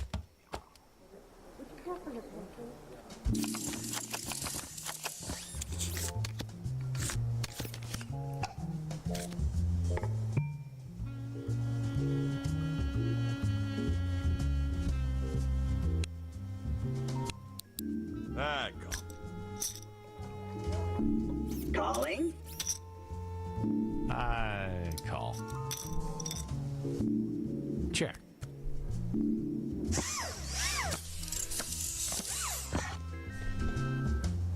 I'll check. Betting. Seriously, that's the way you're gonna play? Yeah, I think I can afford that. Call. Yeah, I'm in. I call. Come on, Ash. It's only money. Bet. Don't be scared by the chips. Don't be scared by the chips. I raise.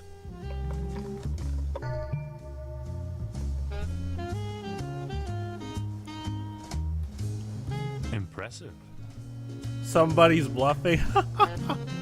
These guys like to fire off all cylinders ASAP on average. Yeah, they made the Walking Dead games. They also made this guy's games. I think they had a version of Borderlands. They had their own Borderlands game they made. Yeah, they made like a Borderlands spin-off. I wonder how many chips I could buy with those chips. I'd buy a lot of Bowie knives. Fold. Damn, G! Look at all that cheddar. Nah. All right. Who wants some? Who the what now? He's going This crazy. cliff has a parachute. Oh man, they got what? Yeah, good luck with that.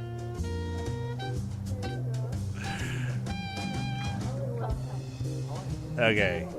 They started betting high when the 3 cards were revealed. What, they got matching 6s? Maybe not a 9?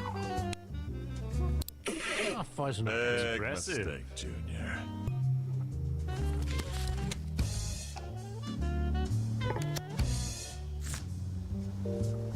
Yeah.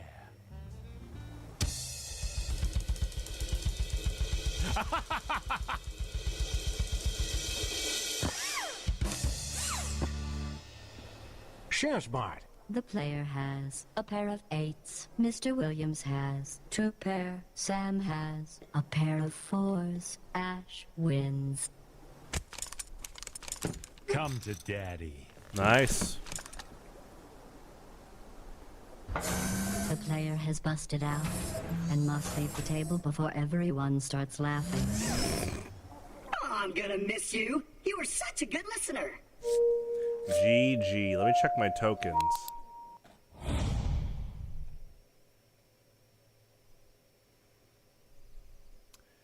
Uh, 65.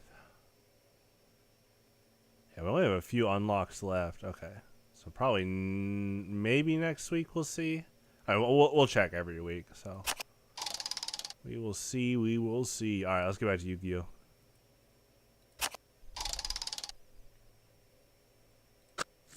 Yeah, this game is pretty hard, but it's like a really fun challenge. All the opponents play pretty boldly.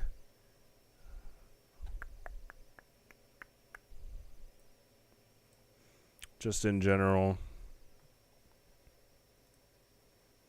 I think Sam's the most conservative, but even he plays pretty bold. I mean, he was playing bold right there, so.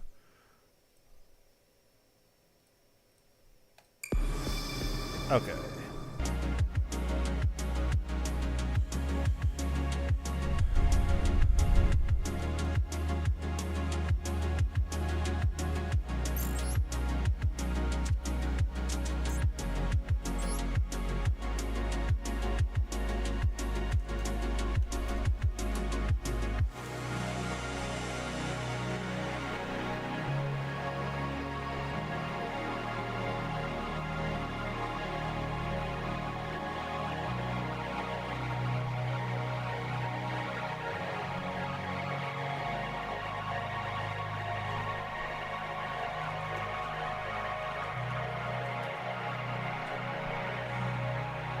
Okay, let's see.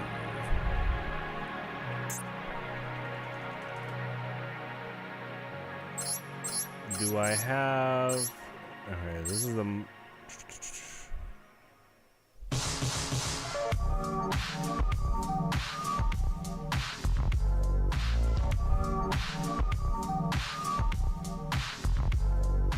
oh, I'm not against Ice Jades. I play a new card every week, so I'll definitely be trying a few over time. I'm just kind of looking. And I've played against them before.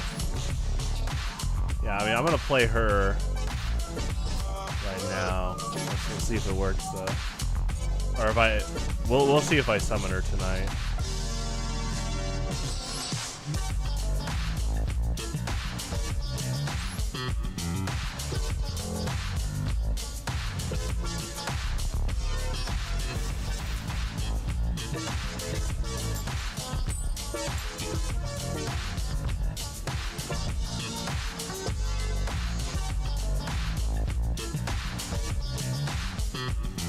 Yeah, I like this song. This is Kickstart My Heart by Saint Pepsi.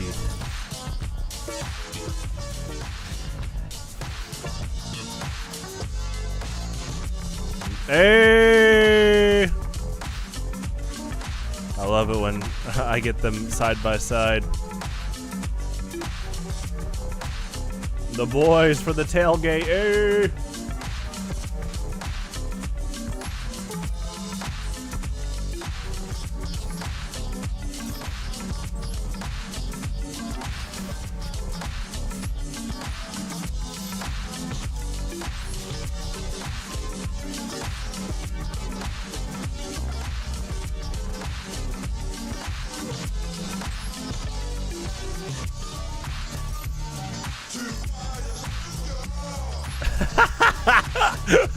Yeah, they're here every week. Ain't that right? Ain't that right? Hey, that's right. That's right. There you go. Also, I need to move my camera back.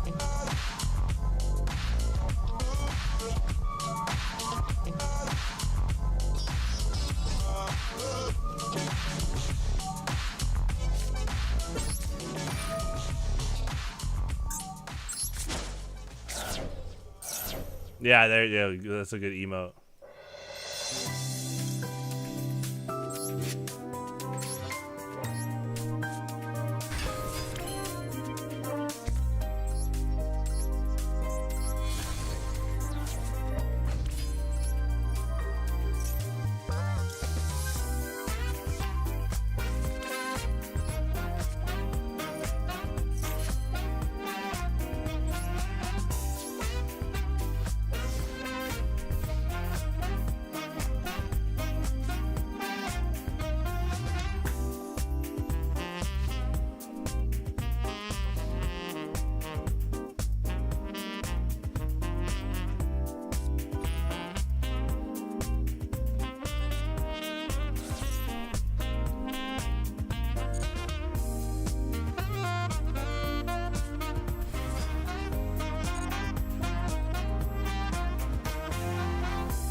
Oh, nice. Well, I hope you have a great rest of your evening. Thanks for tuning in. Enjoy the spaghetti. There's just my hard read there, but yeah, have a good one.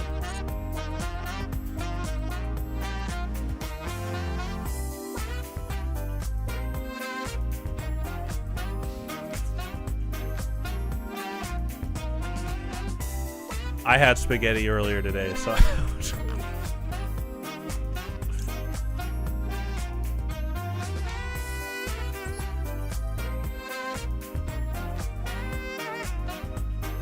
hey! Hey, spaghetti sounds great. Man, spaghetti classic.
GG.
Nice. Haven't seen him in a while. That's cool.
I like this snowman here.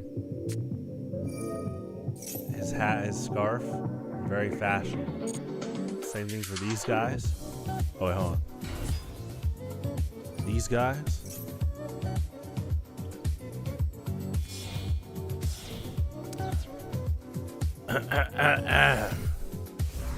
And these two back here.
GG.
song.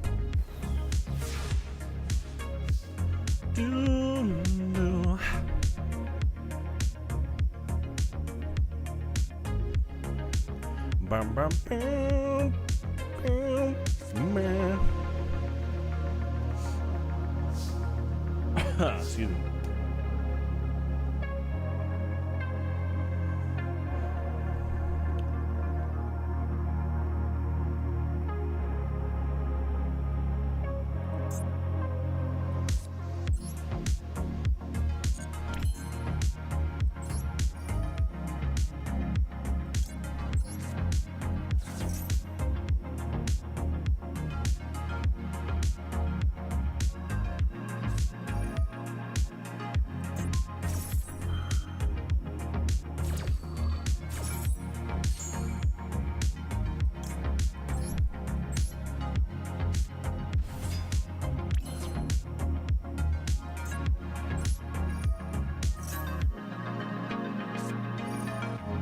Nice.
Nice.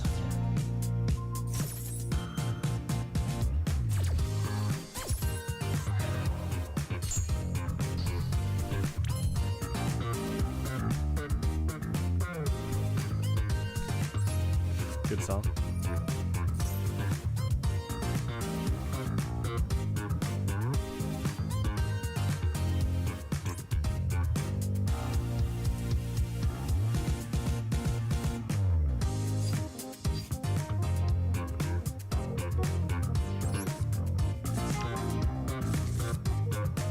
Yeah, this is Kabas doing a bass cover, where he's playing bass over the instrumental of. It's Kabas' instrumental bass cover of Treasure by Bruno Mars. Kabas is such a talented musician. I mean, so is Bruno Mars. Like in general. Match made in heaven.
Good song.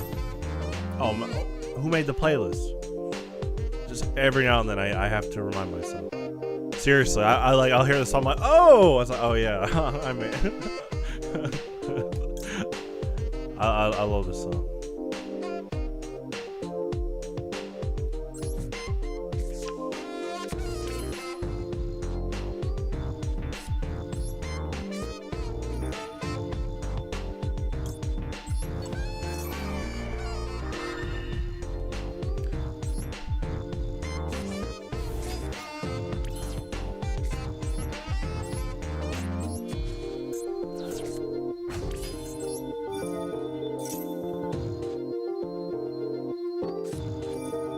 Nice.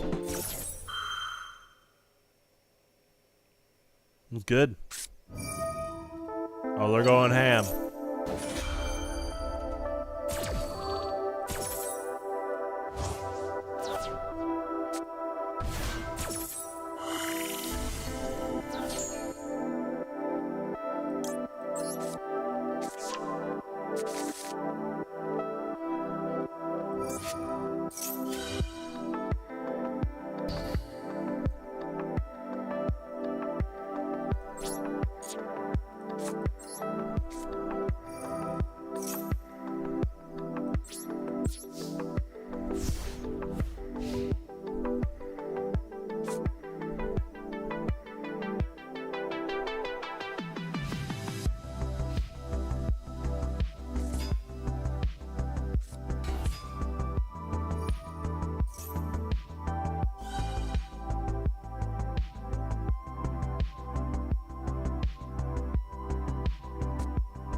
GG.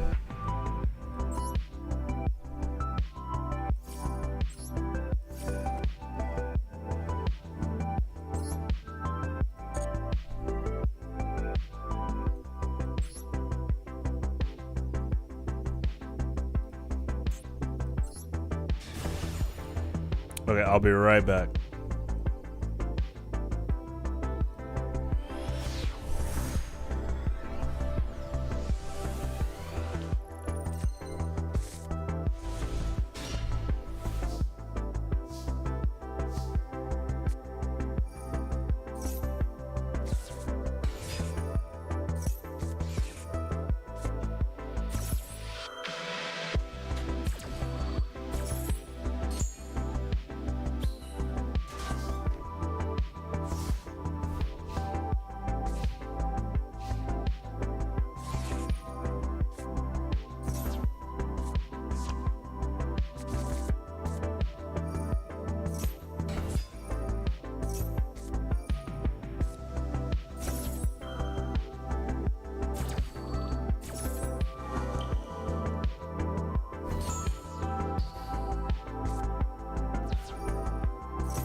Hola.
song.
Card is stopping ocean.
Ash, you can be the... Excuse me. Oh, held back a sneeze.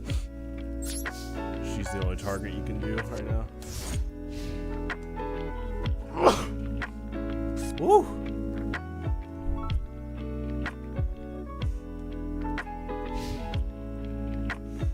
Excuse me.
Nice.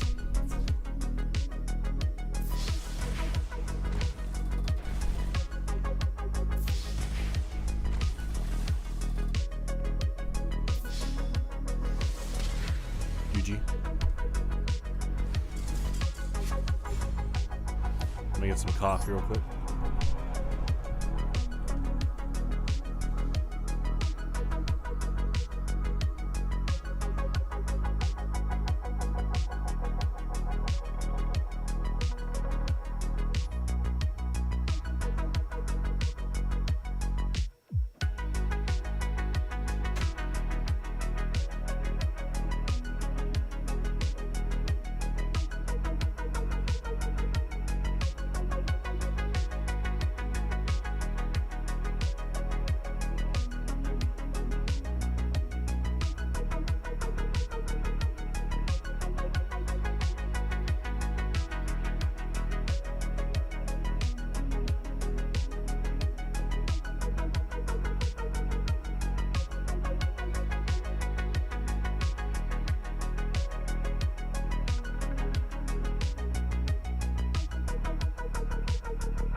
Pretty cool.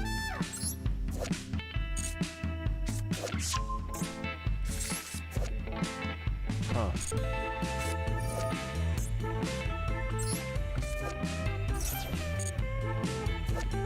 They're all Cybers monsters.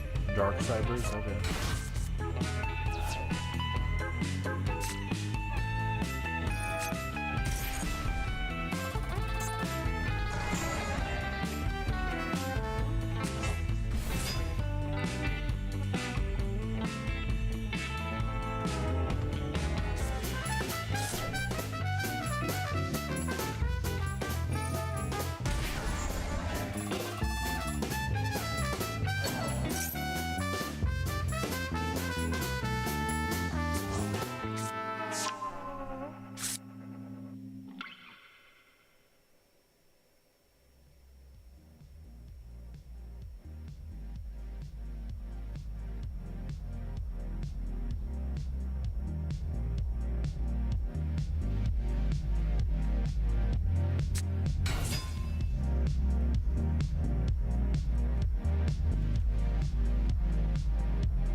That's cool. Yeah, using the trap for an extra attack.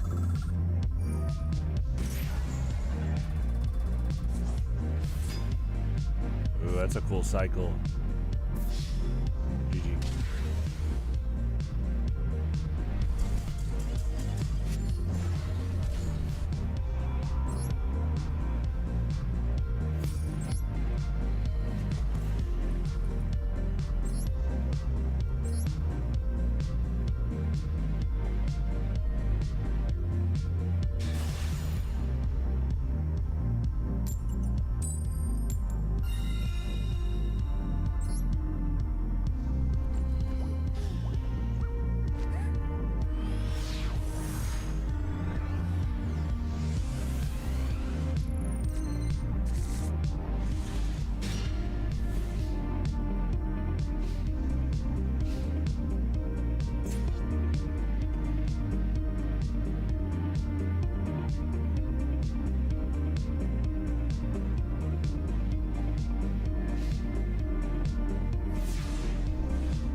heck yeah. I love this guy.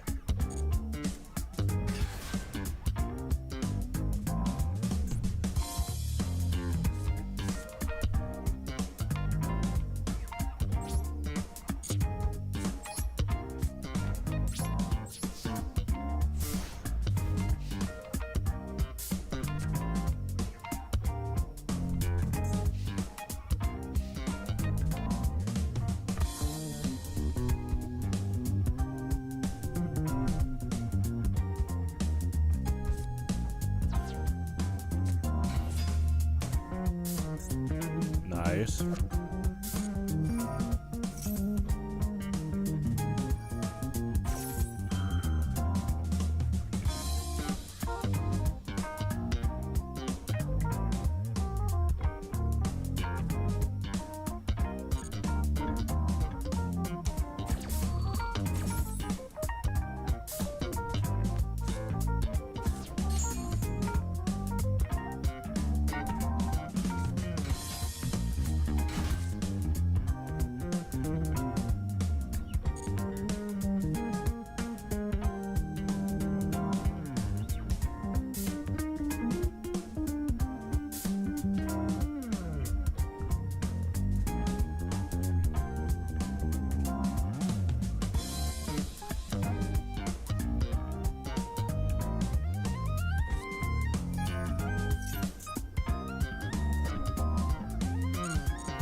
GG. I'll do one more, and then we'll play TF2 for the rest of the night.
Good song.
Alrighty, let's go to TF2.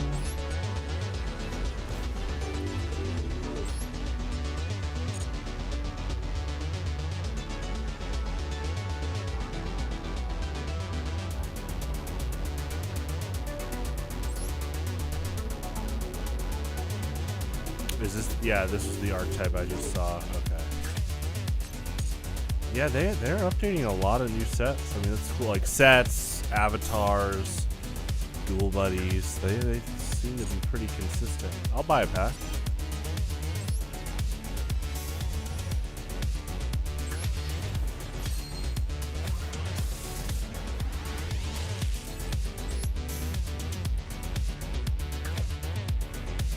Yeah, cool.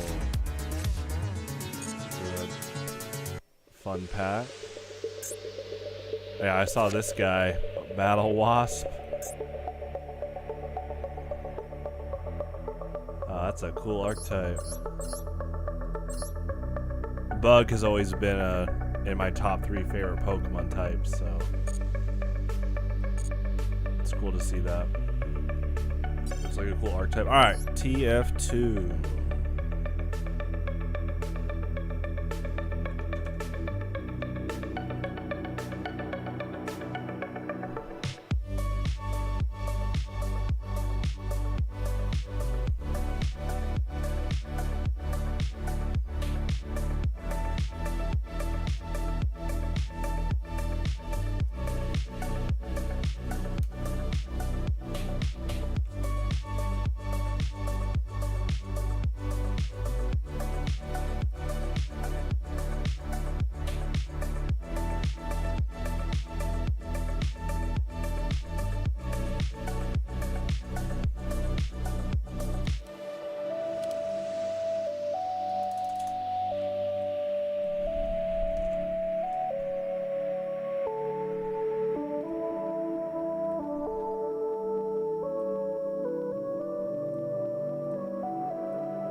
Are we in the server? Alright, well, hopefully watch. I will try to see if this will end after this map.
We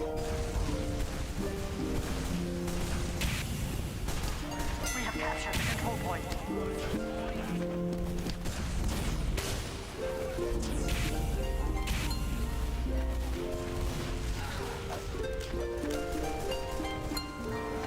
Alert. The control point has been contested.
The control point is being captured.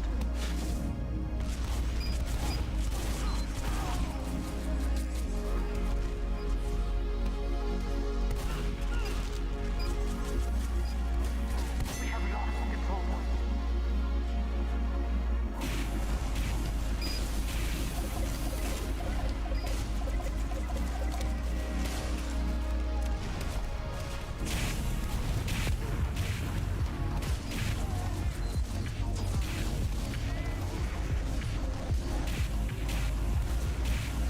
Go on a medic.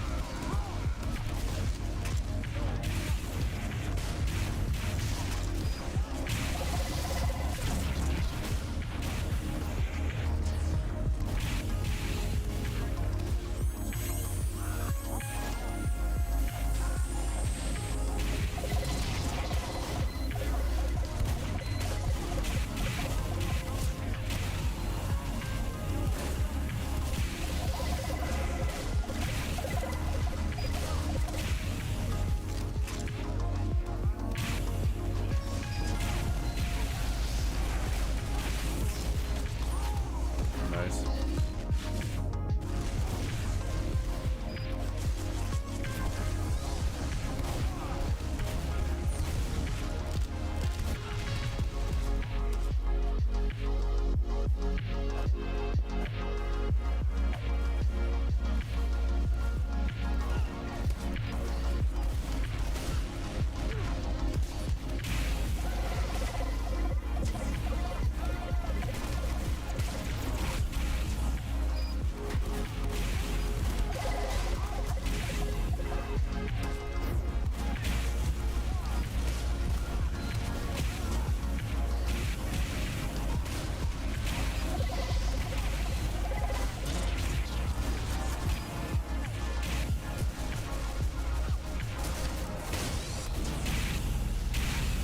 Mission ends in 60 seconds.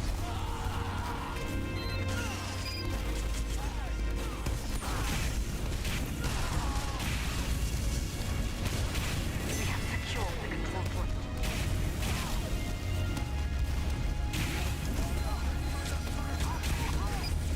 Good kill.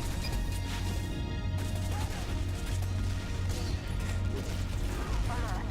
The control point is being captured.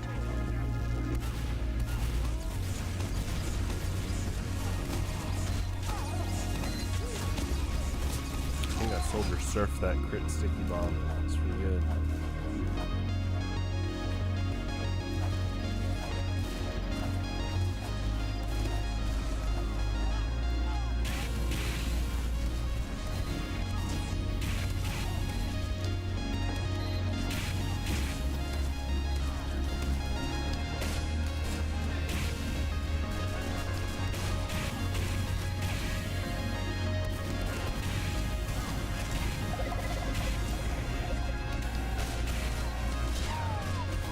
Nice.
That's a good medic get up.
Cool looking black box.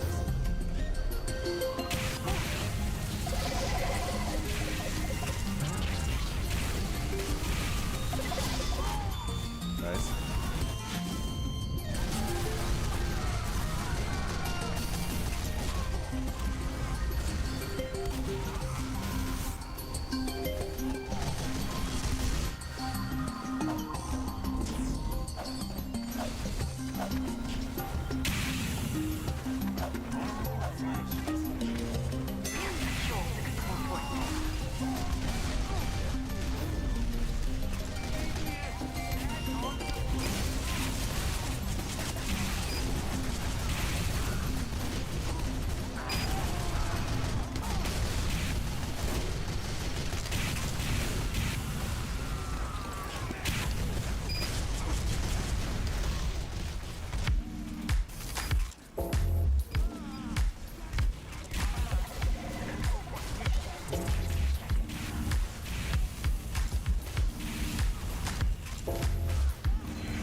Mission ends in 30 seconds.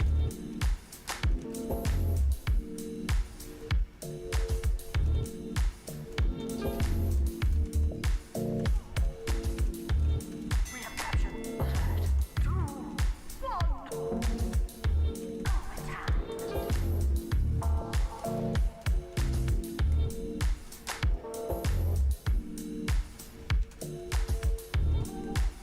We have lost control point.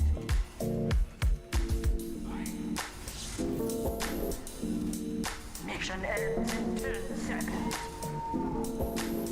5, 4, 3, 2, 1.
Competition begins in 30 seconds.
Control point has been captured.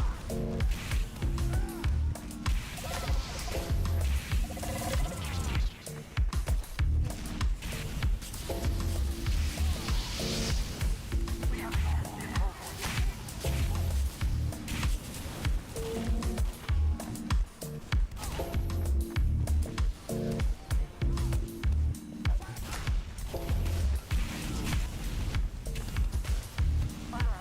The control point has been captured.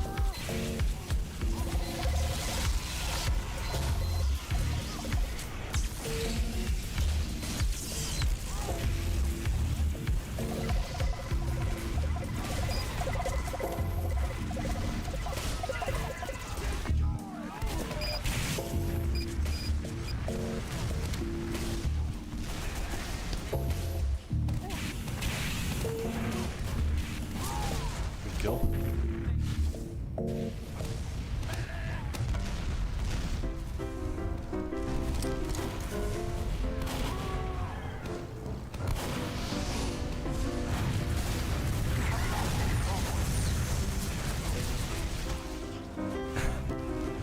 The title of this song has saloon music in it, and my brain literally instantly went, wait, do I have Sailor Moon music on this playlist? Or I was like, wait, Sailor Moon? Point has been captured. Yeah, because I've never added Sailor Moon music. That's funny. Good kill.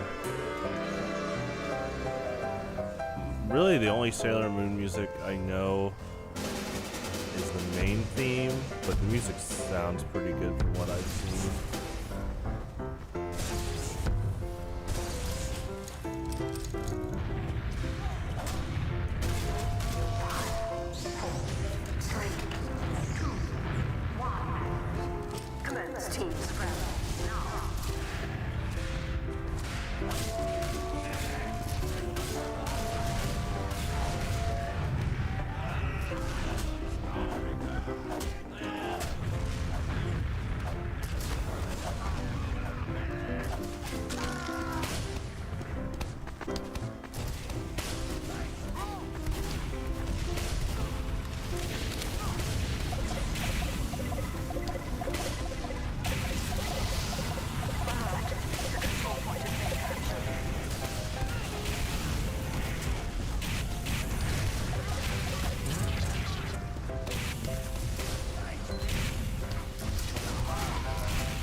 Yeah, this is break time. It's a great ragtime song.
Nice.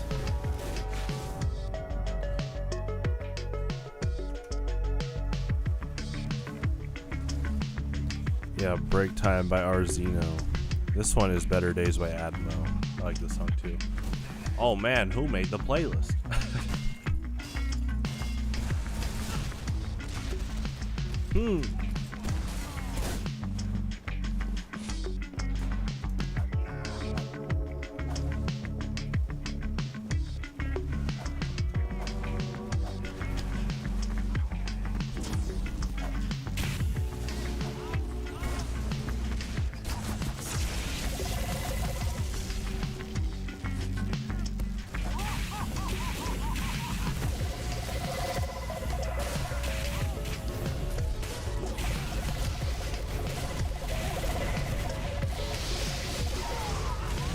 Kill.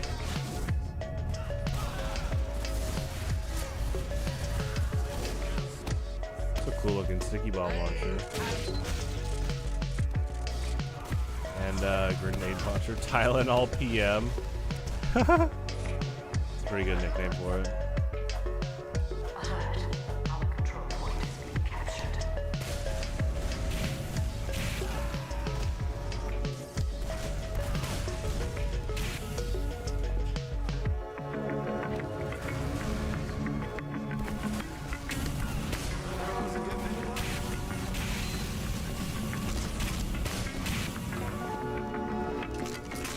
We have secured the control point.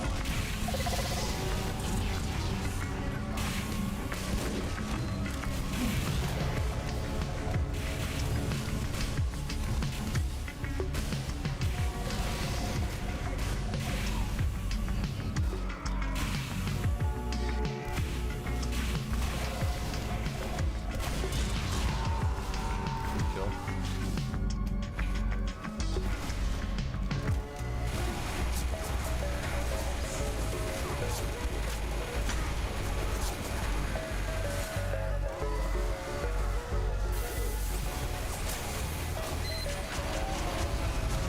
Alert. The control point is being contested.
Kill.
I'll be right back.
Prepare to compete in 30 seconds.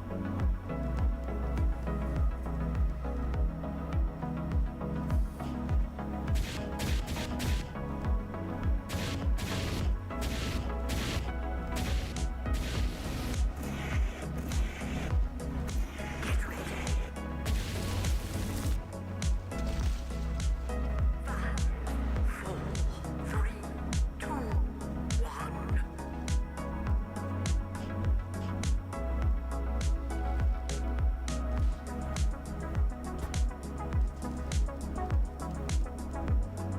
Mission begins in 60 seconds.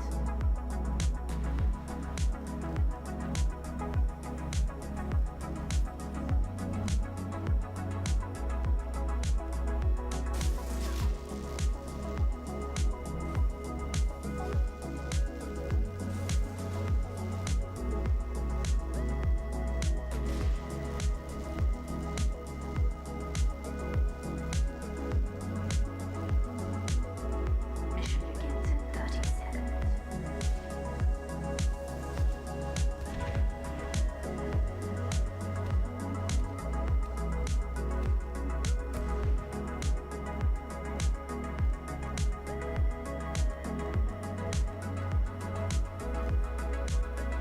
Mission begins in 10 seconds. 5, 4, 3, 2, 1. To the curb!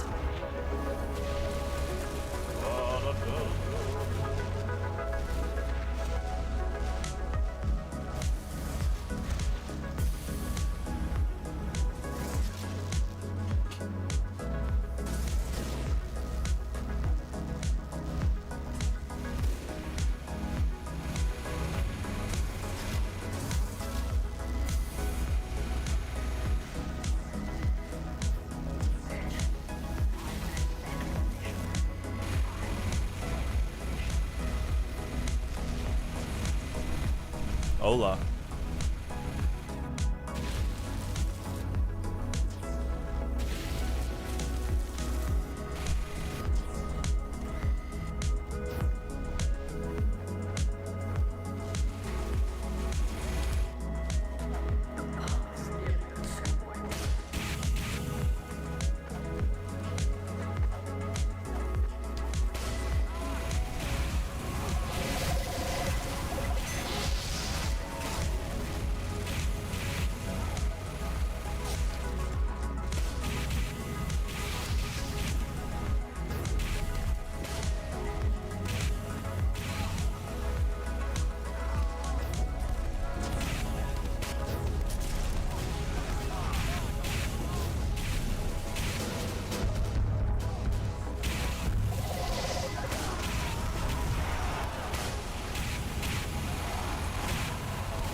Nice.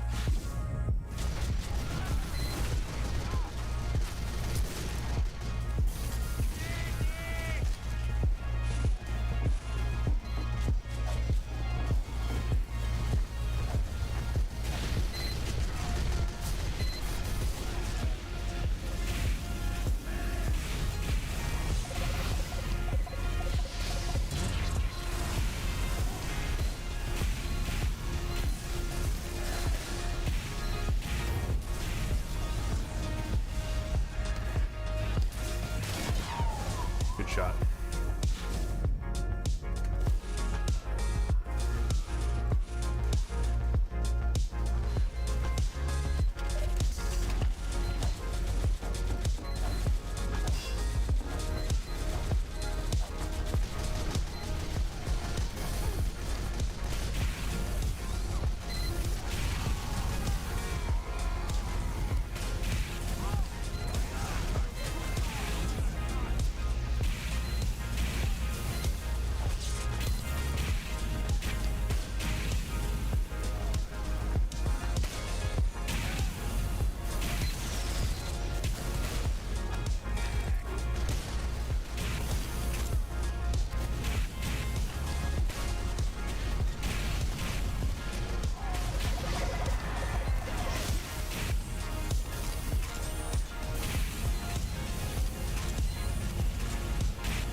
Oh, the Rango level 1, that's awesome.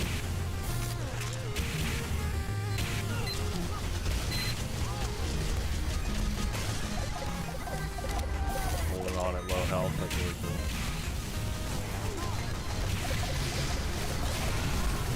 Get up for sure. Nice.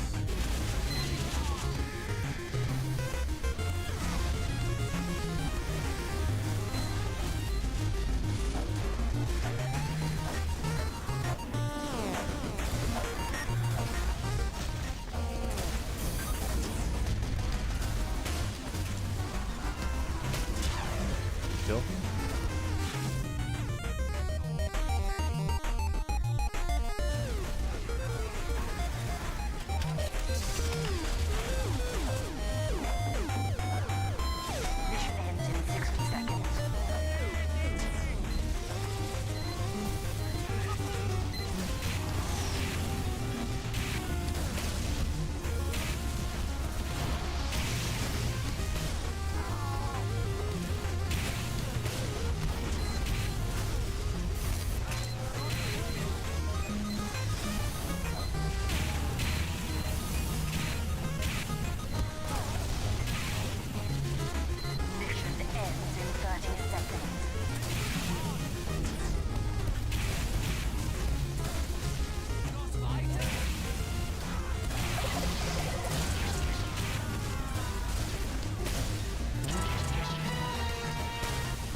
It's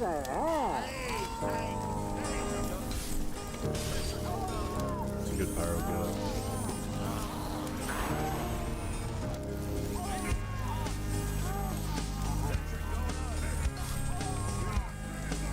Mission begins in 10 seconds. 5, 4, 3, 2, 1. Defend our car.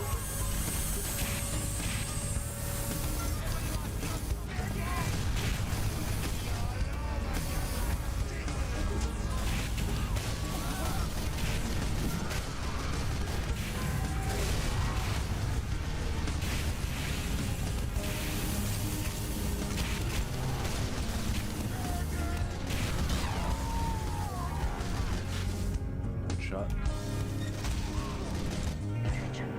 5 minutes left.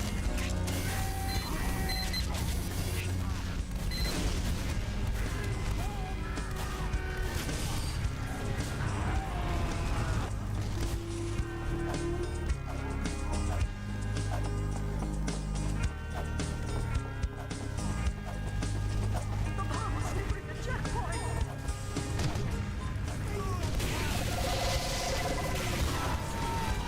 Nice.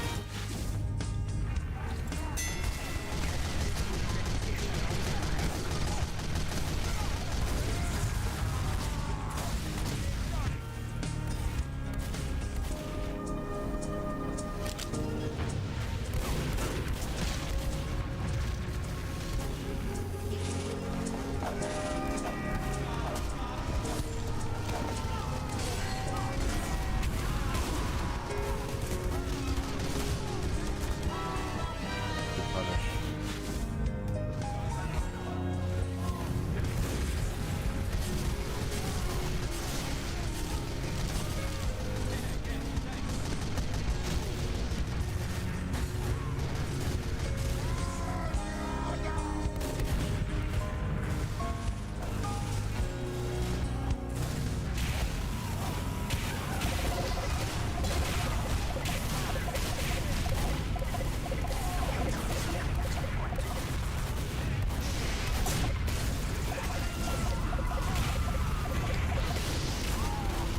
Nice.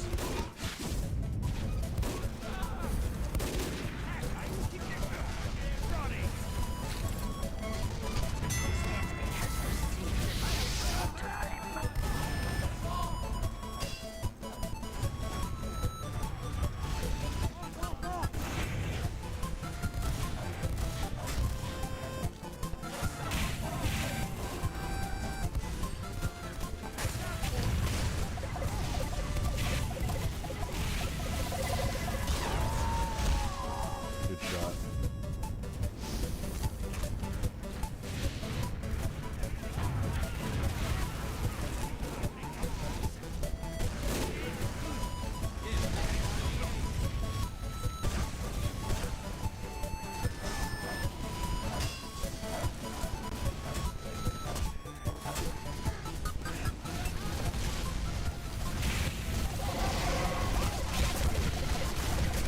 Good block. Good kill.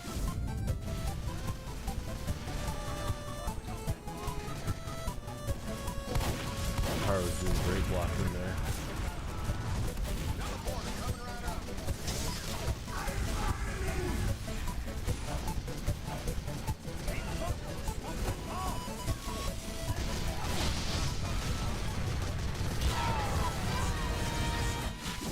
Good shot.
shot.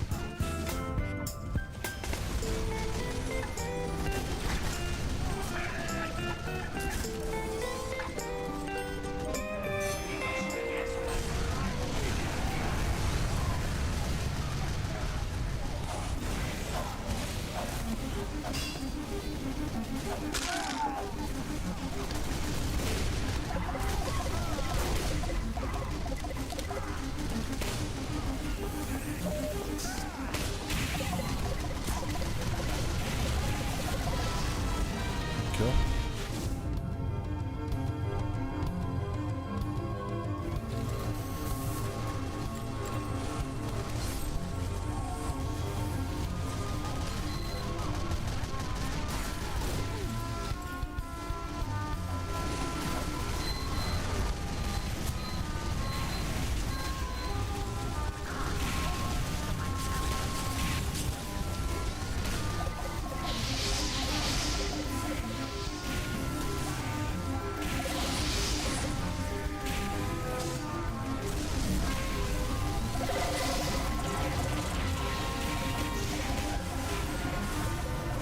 Kill.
Competition begins in 30 seconds.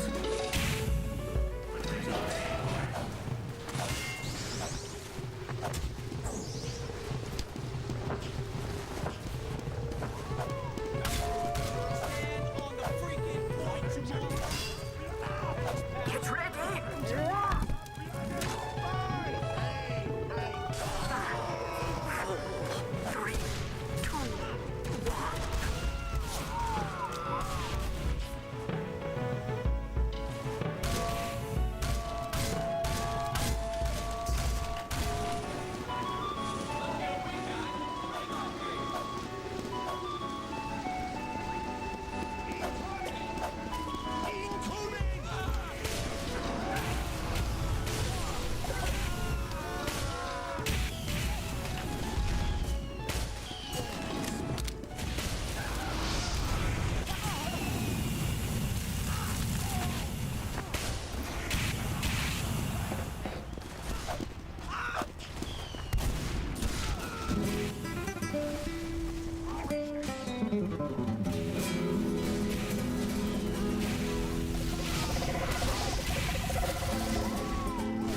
Kill.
that building so much. The way it's structured in the middle.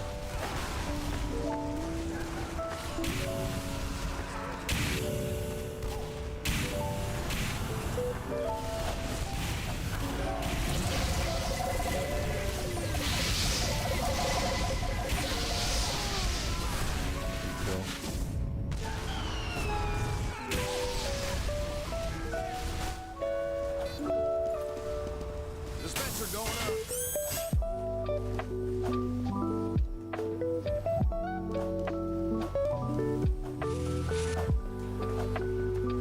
We have secured the control point.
This will be my last map.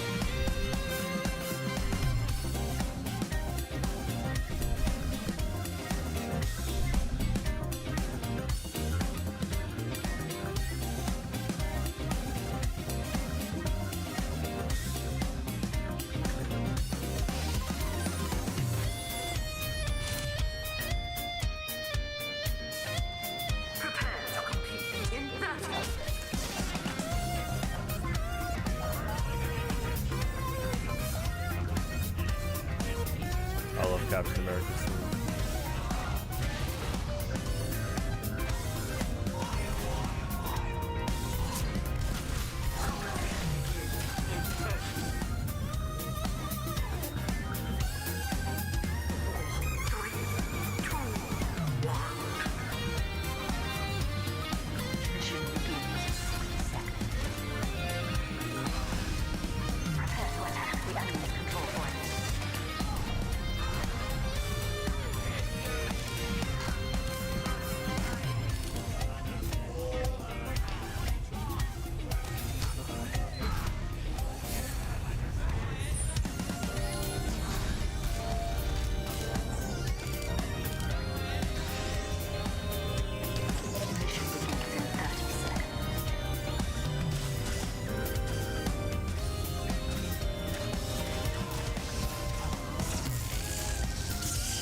Nice.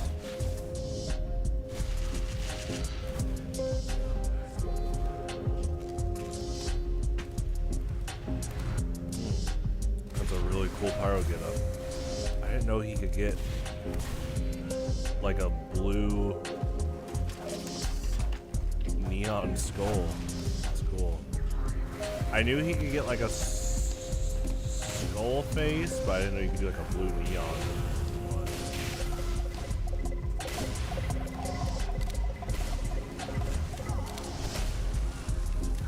Yeah, because he has a Halloween costume where like his skeleton is like showing, or his skull's showing through his mask.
Oh, his skull changes color depending on the team. That's weird.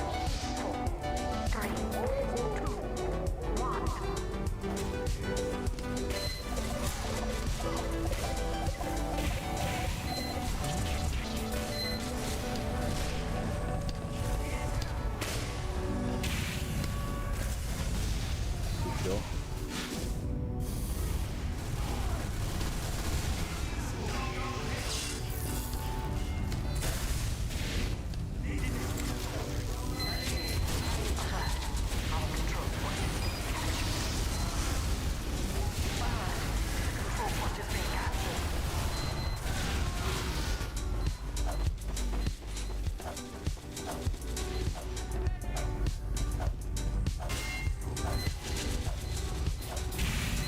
kill.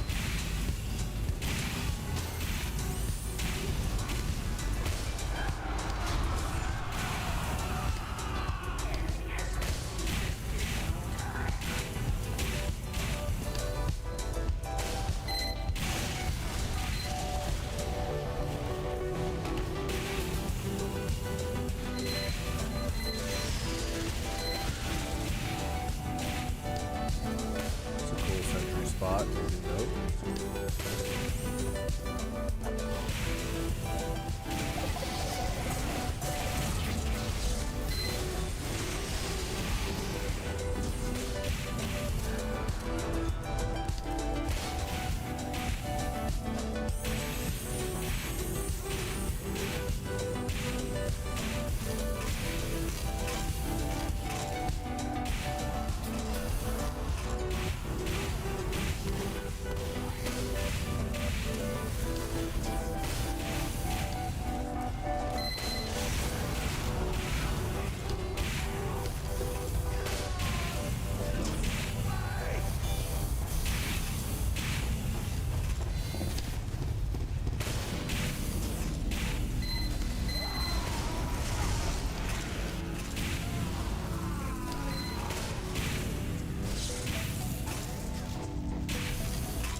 Job on our medic being conservative with that Uber.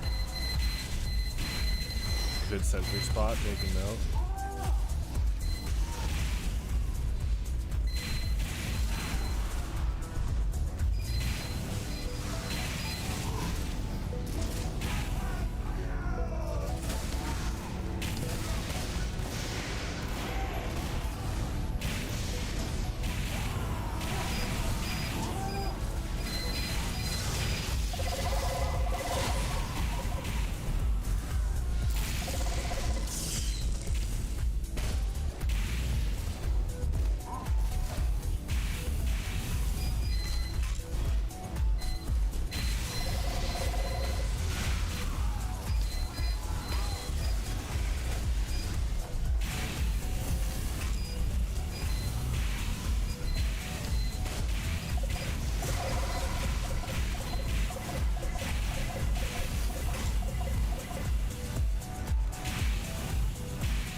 I like that angle that our market gardener soldier took. That's a cool approaching angle.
that'll be it for me tonight. Thank you all for joining in. I will be back tomorrow for the full 6 hours of TF2. We have some July events coming up. This Saturday is Yugioh, and then Pokemon TCG Online on Sunday. Should be a lot of fun. And then voting will go up Friday, so stay hydrated out there. Again, thank you for tuning in. Have a good one. Adios.